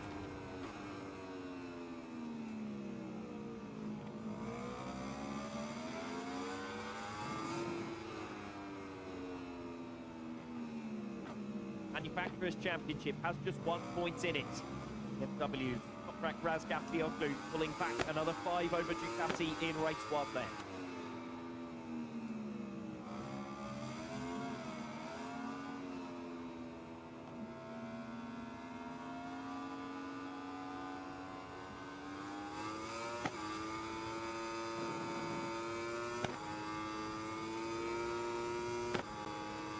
Just 3 days of racing remain in the 2025 season. 2 races tomorrow. I'll race at 11, then race 2 at 2 p.m. local time. Remember, that's 1 hour later than usual. 5 minutes.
first time in its history, FIM Super 300 World Championship journey west of Europe and the beautiful area with Estoril, second of two five. Championship is in the Iberian tour, which found in 4 hits on the peninsula, with the destiny of the last ever world title.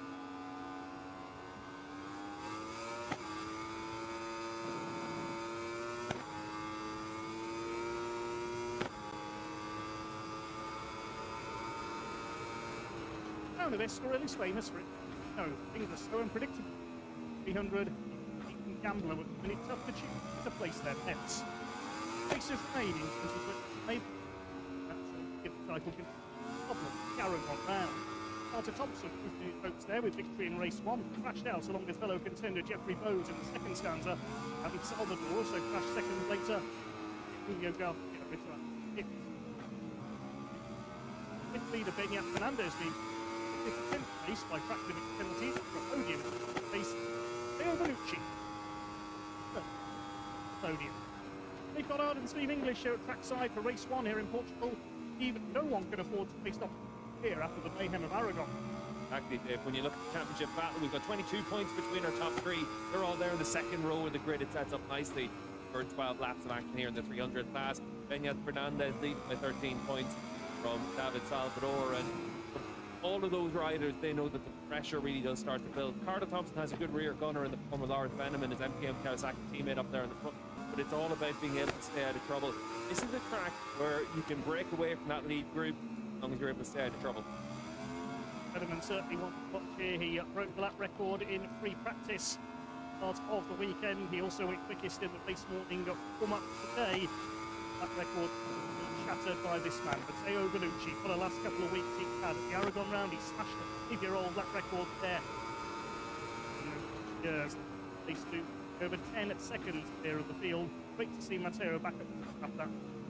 Yeah, it really was, and Bellucci's a rider at Team Disco. A lot was expected of him, and it's great to see now hitting the form that I think everyone really thought should have happened a couple of years ago, but in the 100 class, so much of it is dependent on your form, fortune, and off and good luck, and Bellucci hasn't had that for the last few years, but the last few rounds he's been able to show his head. Yeah, this all award there, 159.9, his fastest time in the position. Here's Loris Veneman. Podiums and 3 top 10s, so come back again in advance. First appearance at Estoril, and circuit rapidly.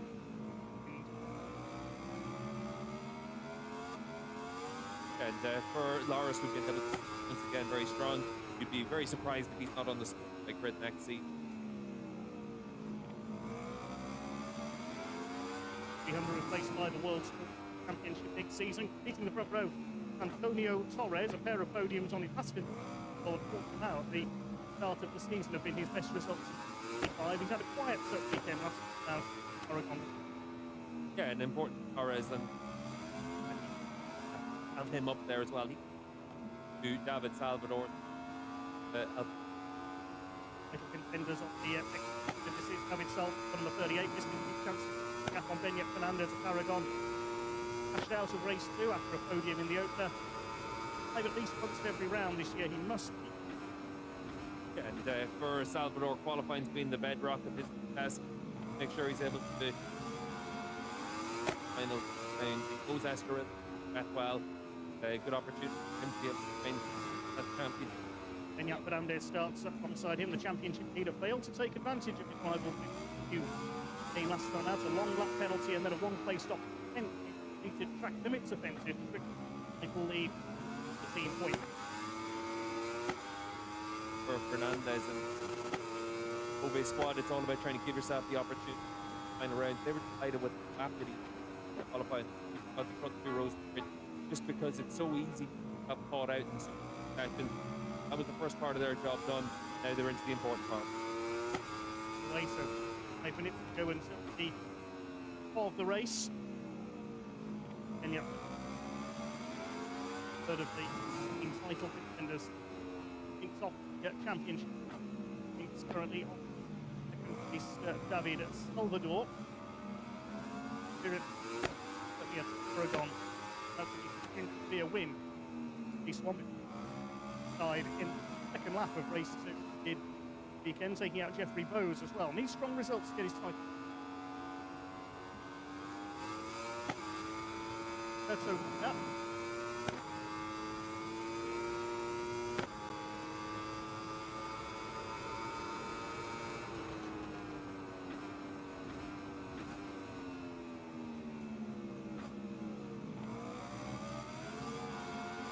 Nucci as well, three big wild cards. All able to score big points. Championship rivals, they need to be focused on each other, and whatever happens with the likes of Bowes, have to let that play out. They are back on the podium for the first time since the check round last out.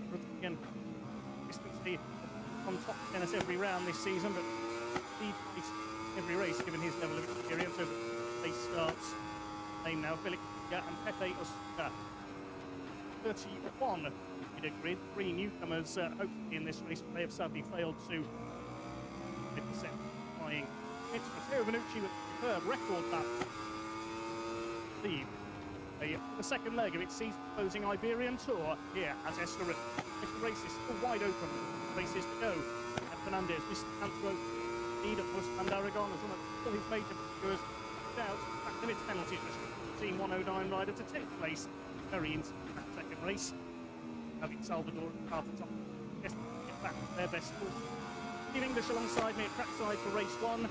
Venue for many of these riders, just maybe no less of a match. Yeah, new venue for a lot of them, but most of them will have tested here or raced here in the Spanish Championship as well, and they've been able to gain their experience, know the place pretty well. But for the front-running riders, it's all about just trying to make sure you're able to stay out of trouble. They've seen enough races around here. You know, the run down to turn 1 fraught with danger. In the 300 class, this is also a track where you can break away from the pack. You need to make sure you're always in those front 5 or 6 spots. That's coming up this 0.18 kilometre circuit. The 3 main title contenders on the second row of the grid. David Salvador, leader Beñat Fernandez, and spectacular high side. Second race at Aragon, having won race 1 last time out. That took out Jeffrey Bowes. Moments later, David Salvador who crashed out. Matteo Benucci winning the second race by over 10 seconds. Here as well. Those Superpole with a record lap of 114 points. That's, reaching a gold lap record years ago. Loris Veneman also inside the 1 minute 50 bracket in Superpole. He was in the warm-up this morning. The practice yesterday. A baking day here in Port. These air temperature. He's down on the surface.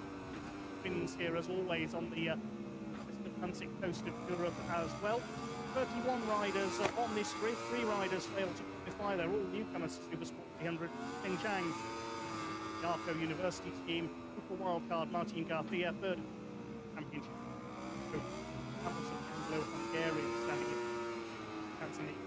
They didn't get sent to the earliest. Then on riders, they could have been Gambaria is part of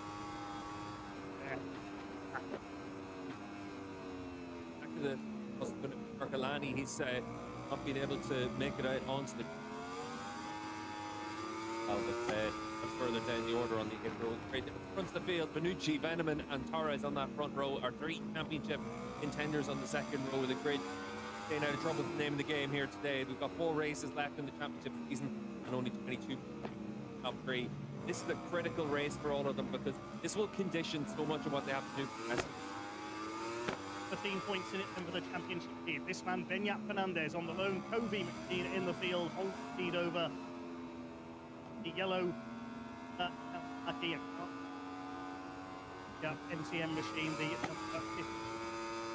second row of Ujima Yamaha looking for their second consecutive victory. The white machine, number 1, Matteo Benucci was on the pole. Chris Veneman for MTM Kawasaki alongside him. Torres on another of the Prodina machines. Joe Garcia for the championship starts further back in the field, 15th is the grid. An ankle injury, listing ahead of the breakdown. Everybody is into position then. 12 laps of the Estoril circuits coming up here at the EGMA Estoril round. The FIM at Supersport 300. World Championship about to get underway. The red lights are on, the revs rise, and away we go. Great start by Torres from the inside the front row. A brilliant getaway by Beñat Fernandez as well, already up among the front row starters. And of course, he played down the inside as well is Carter Thompson. They're all over each other into the Rossiter, just about holds advantage. It's the two Radina Kawasaki's up into second and third. Umberto Myers made a cracking getaway as well. Yellow wheels there, the number 12. He's up into about 6th, 7th position behind Jeffrey Bowes for a change to the lead. It's Antonio Torres who takes it up through turn 2 out towards the right-hander of turn 3. Benucci retakes the lead. They're already going at it in these first couple of corners. You think this was a one-lap sprint? Never mind a 12-lap race the way this lot are going in front. Carter Thompson gets moved out wide there by one of the Radina riders. That was Salvador moving through in the third. Benucci just... The big reason they're riding like that is just because there is that threat. All those leading riders want to make sure they're in a position to attack at all times. And there's their number machine. But then the inside of Carter Thompson, turn 6, a tight line, and Jeffrey Bowes as well. I just remembering how quickly Matteo Benucci broke away in race 2 and Aragon took in by over 10 seconds, the largest winning margin in the history of the Super 300 World Championship. They'll be trying to prevent a similar action here. Where it gets interesting for riders now, because this is their first chance to streams like on the turn 1. So the exit of the last corner, the long right-hander, that's where you're trying to figure out where you want to be and which position you want to be on that group as well. Flag at 9, the number 19.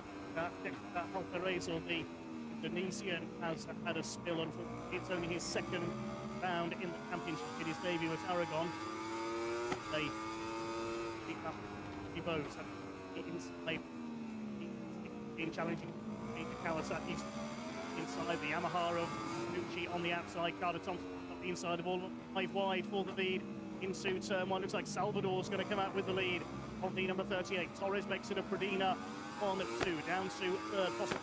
There's Matteo Benucci. Here comes Carter Thompson up the inside at turn 2, goes through into P3, leading ATM in has a shift down the inside on Benucci, moved him wide.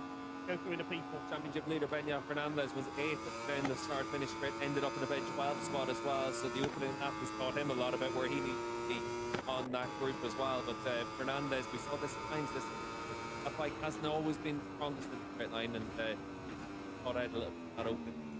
Kawasaki's Thompson, the Radina bikes. He's going to have a go down the inside of David Salvador and moves across to hold that lead position. There's Bowes.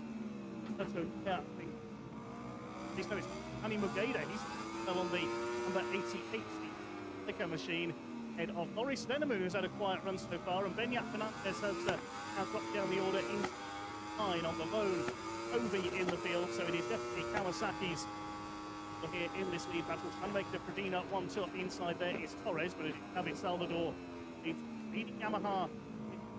She's trying to fight that. I think there could be now to ahead of Jeffrey Bowes, making a good breakthrough having started from the outside of the 4th row. Yeah, good lap for Mugeda as well. He was in the second group heading down the start-finish straight. So what happens for him on the run down towards turn 1 in the black bike, number 88 machine, to make up some ground. But the front of the field, the two Rodina bikes, a great place. You know, Torres goes to the outside, Benucci make it 4 by Carter Thompson. Breezes through the middle, all of them, and breezes the operative word. There's quite a following wind down that pit straight. Someone Benucci up the outside. He's got it right around that wider line. Look at the lead he's got going through turn 1. He's taken the Kawasaki's behind him and in second place. They're not placing a lap of the race in P5. Of course, fastest lap is important here. Yeah, top 9 fastest lap set for the rows of the grid. Got the second piece to throw under the yellow flag up at 10. Still there, should just back, but for riders in that, for Benucci just trying to give himself a chance to. But as you said earlier, Dave, he knows the importance of being at the front just in case everything kicks off behind you. But Carter Thompson doing exactly what he can do as a championship contender. Give yourself a chance. 2/3 of the race distance, with 8 laps, then the result can be declared. So you've got to get yourself into a position. So then, I think it's 107, but he's leader Beñat Fernandez, 7 currently in Place holding off Boris Veneman, Roberto Fernandez, no relation to Benyat, closing up at 9th position as well on the team machine. He's getting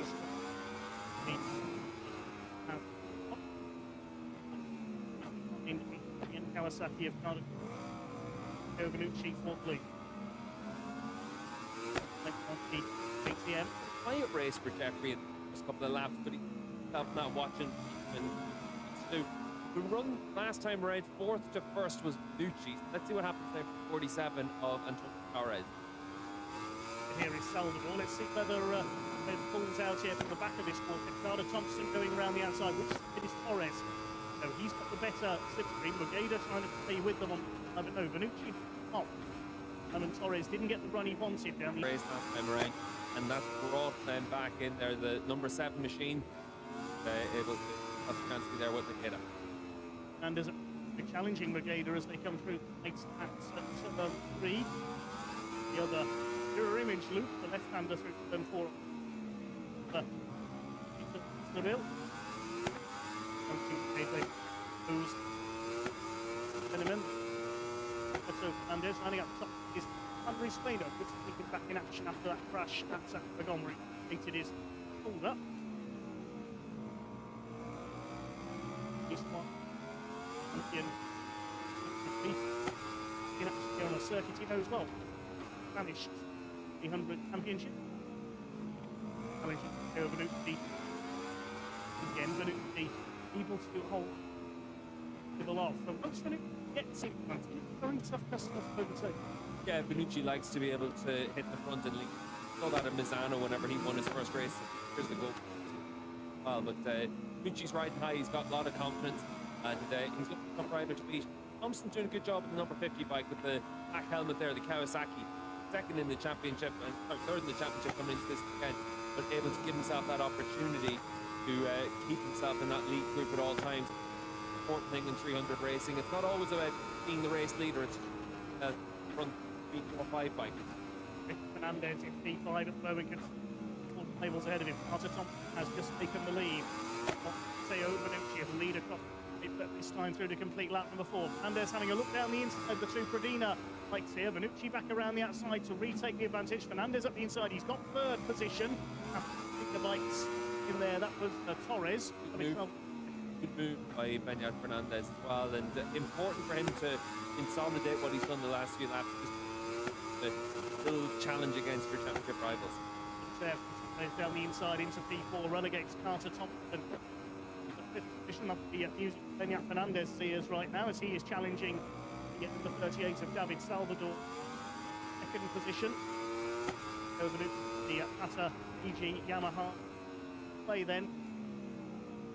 From Field. Indeed, the first equivalent breakaway on here. Benyat Fernandez giving pace. That's where Carter Thompson on the 50 can afford to let that happen. He ran in a bit hot into the first part of 6. That also frees you up a little bit on the exit, obviously. They managed to consolidate that, but high length there if you're Carter Thompson. Yeah, yes, efforting very started in the, and he is out of the race. The BT Racing that. Here comes Benyat Fernandez. Get left-handed for 9. This. There, once you attack each other, that's also what brings the other riders back to and Thompson. Just running that big, wide outside line through the right-hander to make sure he wants that lead. Very, very long right-hander parabolica to the lap coming through to complete. Leads the way from and Benyat Fernandez hanging onto their tails in the slipstream and try to go down the outside, but Salvador is wise to him, moves across in front of him to take the lead at the stripe. Here comes down the outside. What's Benyat Fernandez to do here? Vanucci could get back up the inside of all of them. 4 of them, most 4 abreast into turn 1. It's Salvador who comes out with the lead. He does that very nicely indeed. Run into turn 1. Benyat Fernandez still there on the inside. He just about holds back Matteo Vanucci. This is going to allow Carter Thompson up the inside. And all 3 championship rivals not letting their rivals get away from them as well, and that's where Carter Thompson put down that inside line. Our top 3 in the championship, top 3 in the race. Now we've got a race on our hands. Indeed, it's David Salvador, Benyat Fernandez in 2nd place. Carter Thompson in 3rd. It's 2nd in the championship. First leads 3rd.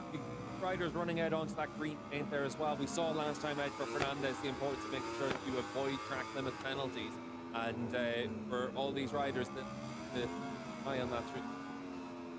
And take it back to third, late pass it. Third to the green machine, second place. Now Beñat Fernandez back on the inside, David Salvador. Around like a walk over the back of them. Second place here, Salvador beats X. Yeah, and you can see there for Fernandez, knew he had to see that position to the yellow bike for Kawasaki of Salvador. And from that point on, you're just trying to give yourself a chance to have to run on them up towards turn at 9. You have to think a couple of corners ahead, right there on the front.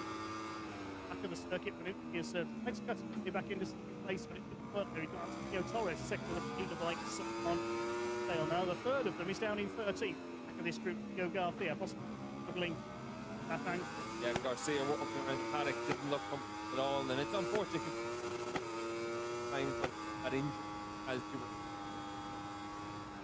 back there on the late pink crash on it. 3 wide for second place, but back around the outside. Now it's 3 wide for third place. And Loris Veneman starting to get into the mix now. He's come through from the middle of this group, and he's up into P3 now, starting to launch his attack at half distance. Costa Unai Kala tired, but he has remounted Yarko. I think it's important for Veneman to fight as well. He's Carter Thompson, the rider that can take points off of Thompson's championship rivals.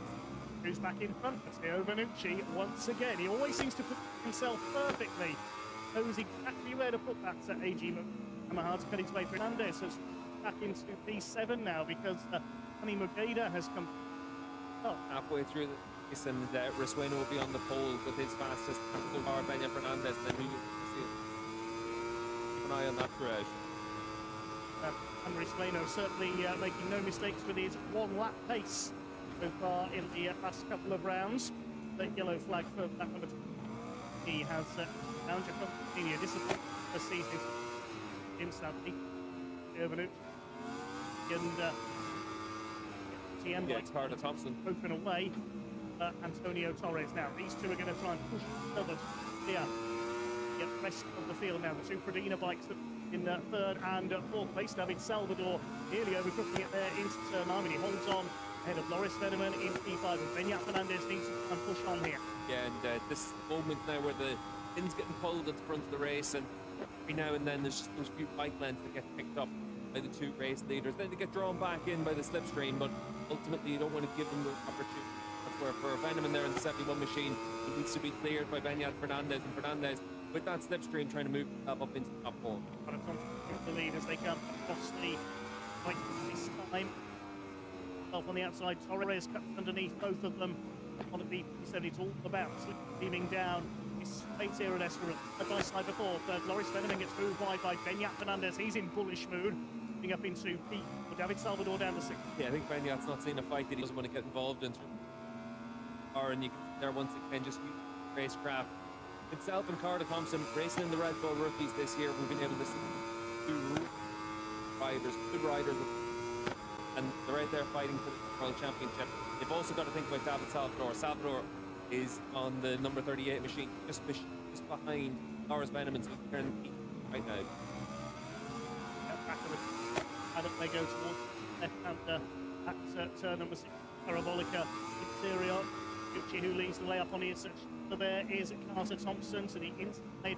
Beñat Fernandez having a go at Antonio Torres. This is where Fernandez is rider line. They able to get the bike stop well into turn 1 and really just drive through that corner.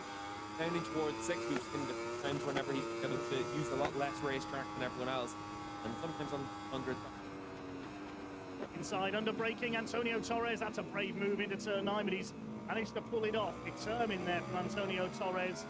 Everything as he came into that little chicane. We're at the important point of the race. Next time they come across the line, that'll be 2/3 race distance for a race result can be declared. We haven't seen too many red flag races in the 100 here, but the riders now just getting to that point of the race. I hope you haven't put the curse of the commentator on things there, Steve, as they come across the line. leads lap number 8, which will be 2/3 race distance. Leo Bonucci leads the way, side by side, between the three of them behind him. Look how close they are, the three title contenders, elbow to elbow. Look at Salvador in the 38 bike on the inside. Is he going to be able to move? Elbow to elbow. Look at Salvador in the 38 bike on the inside. Is he going to be able to move way up the border? He is up into P3. Good move there for Salvador. Beñat Fernandez just set the fastest lap of the race with a new record lap, 1:48.42 at the moment. As things stands up, we'll put him on race 2 tomorrow. Now it's really starting to get kinetic up there at the front of the field. Fernandez on the side of Torres on the 7. They're being chased by Veneman and Mogeda. It's still Bonucci who goes in front from Carter Thompson. Beñat Fernandez back up in the fourth place trying to challenge David Salvador for that final stop. Once again through the little kink at turn 5, again through the little kink at turn 5, down to turn 6, and in the team is Carter Thompson. Go around the outside, Bonucci on the entry, but it's very late on the pace. Bonucci on the entry, but it's very late on the pace. The lead would step up, the lead would step up the head. Good move around the outside. Yeah, good move there for Carter Thompson. Thompson's a strong, combative rider, and he's had a really good season. Halfway through last year to the 300, established part, and this year he's been on from that. Back.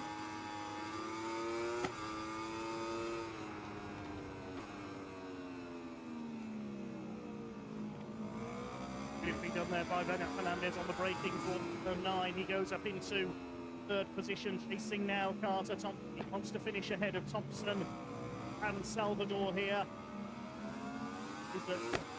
Still behind as he wins here. He could move up into 4th place in the championship. He's not out of mathematical tension just yet. With a challenge that he'd be down if things stay as they are, which they certainly won't. These 3 laps, you can guarantee that. Beñat Fernandez up the inside. Carter Thompson cuts him off. Bonucci's gone wide as I say that, going into turn 1. This bit of contact there with Danny McGay. That could have ended faster. They went in too hot, and he's ended up dropping down to 7th. Chance of victory here. He very nearly tangled with Danny Mogeda there on the exit 3rd one as he's joined Roberto Maya and Juan Ruiz Bueno. They're behind. Fastest lap is Beñat Fernandez, so he's heading for pole. Place Ruiz Bueno and Joe Garcia. The interesting Thompson not inside the well as it is right now. He'd end up qualifying on from half times. That's good for race 2. The fastest lap here is at the played Beñat Fernandez. About that. Now as Bonucci regains place and tries to battling with Danny Mogeda, who's been there or thereabouts over the last couple of rounds on the machine. Here comes Humberto Maya further back up the inside. Roberto Fernandez, and there's Julio Garcia a little. For Roberto Fernandez as well, he's been able to do a really good job last week and this week. He made a big step forward and give himself a chance to be able to fight it out in the who's just sitting there biding his time, I think, at the moment. It is Lars Veneman on the 71 machine. Veneman could well help his team get out in this. And they come, here comes David Salvador up against the pit bull. Veneman trying to get down the outside there. He's going for broke, trying to do a bit of work for the Dutchman. Going to get it stopped in time. Beautifully done, and almost contact there. Between the bikes there. Veneman ran very wide through one there, and look. Head on to the paint for Veneman. Just shows just how hard you're having to have those. Let's see how wide he went there. We want Thompson battling with David Salvador. He's behind him. Veneman who leads play though. Beñat Fernandez. Salvador in 3rd. Then in the battling with Torres. It was Veneman. Broke around the outside. Now here comes Beñat Fernandez going for Veneman. Broke around the outside. Now here comes Beñat Fernandez going to broke up the inside on the run into turn 6. But David Salvador is going to rip past both of them under braking on the 2. And at the back of the circuit, Fernandez in place. Waiting to make a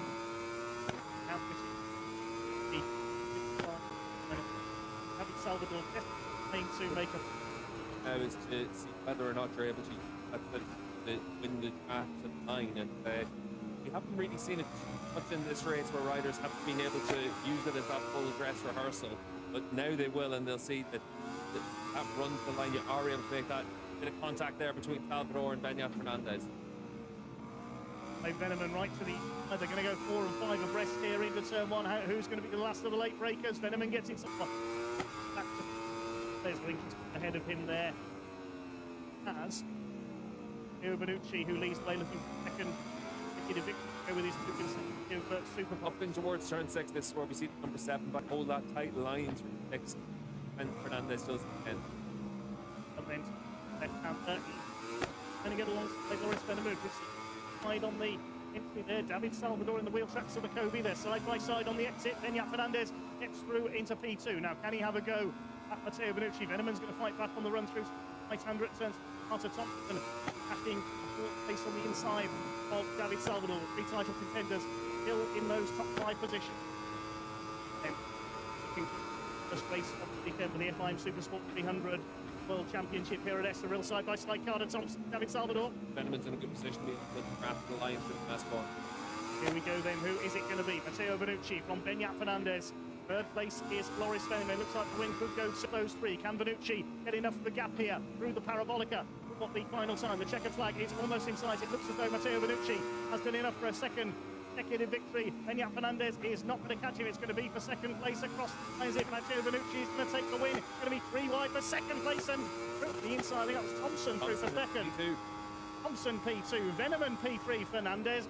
That's the 4. Veneman ended up doing the perfect job there for Carter Thompson as well. Thompson able to come through, and Fernandez drops off between 5th contenders, 2nd, 4th, and 5th. It's going to mean that there's 15 points now between Benyat Fernandez, Thompson, and Salvador. And amazingly, for another race, Benyat Fernandez continues to extend his championship lead by staying off the boat. Being what he needs to do, he's just away from his rivals, Benyat Fernandez.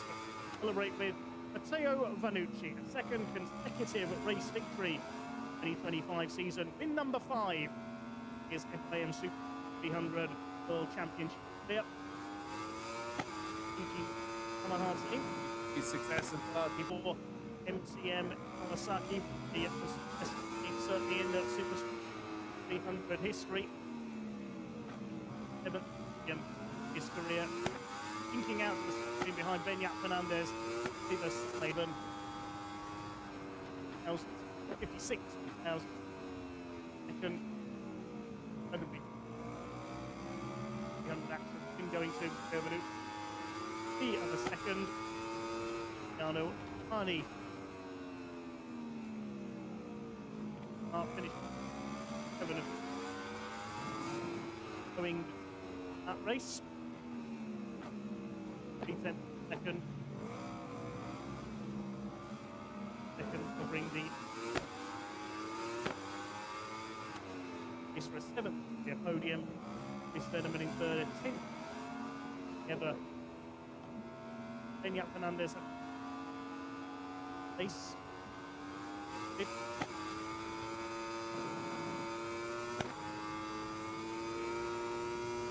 There is Annie Fulton.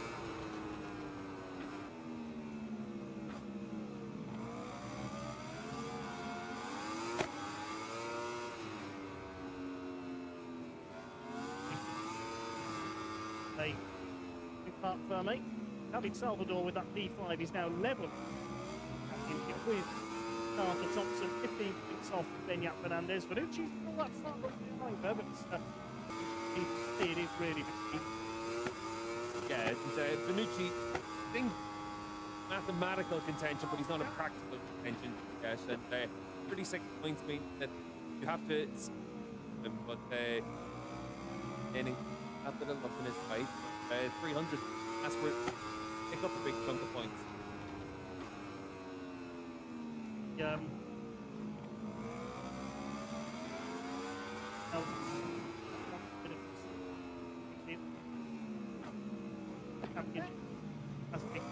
there is here this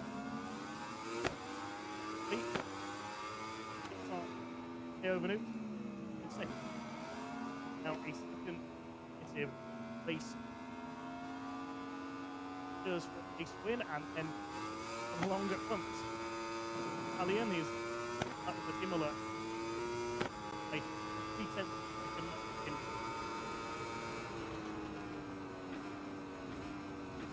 number 2 Dina Machines, Danny Mogeda. 7. Placed Loris Veneman. David Salvador. 7.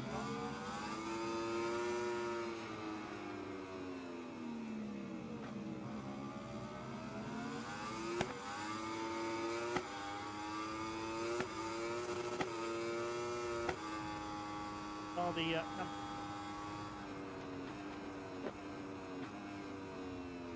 second and it's saved.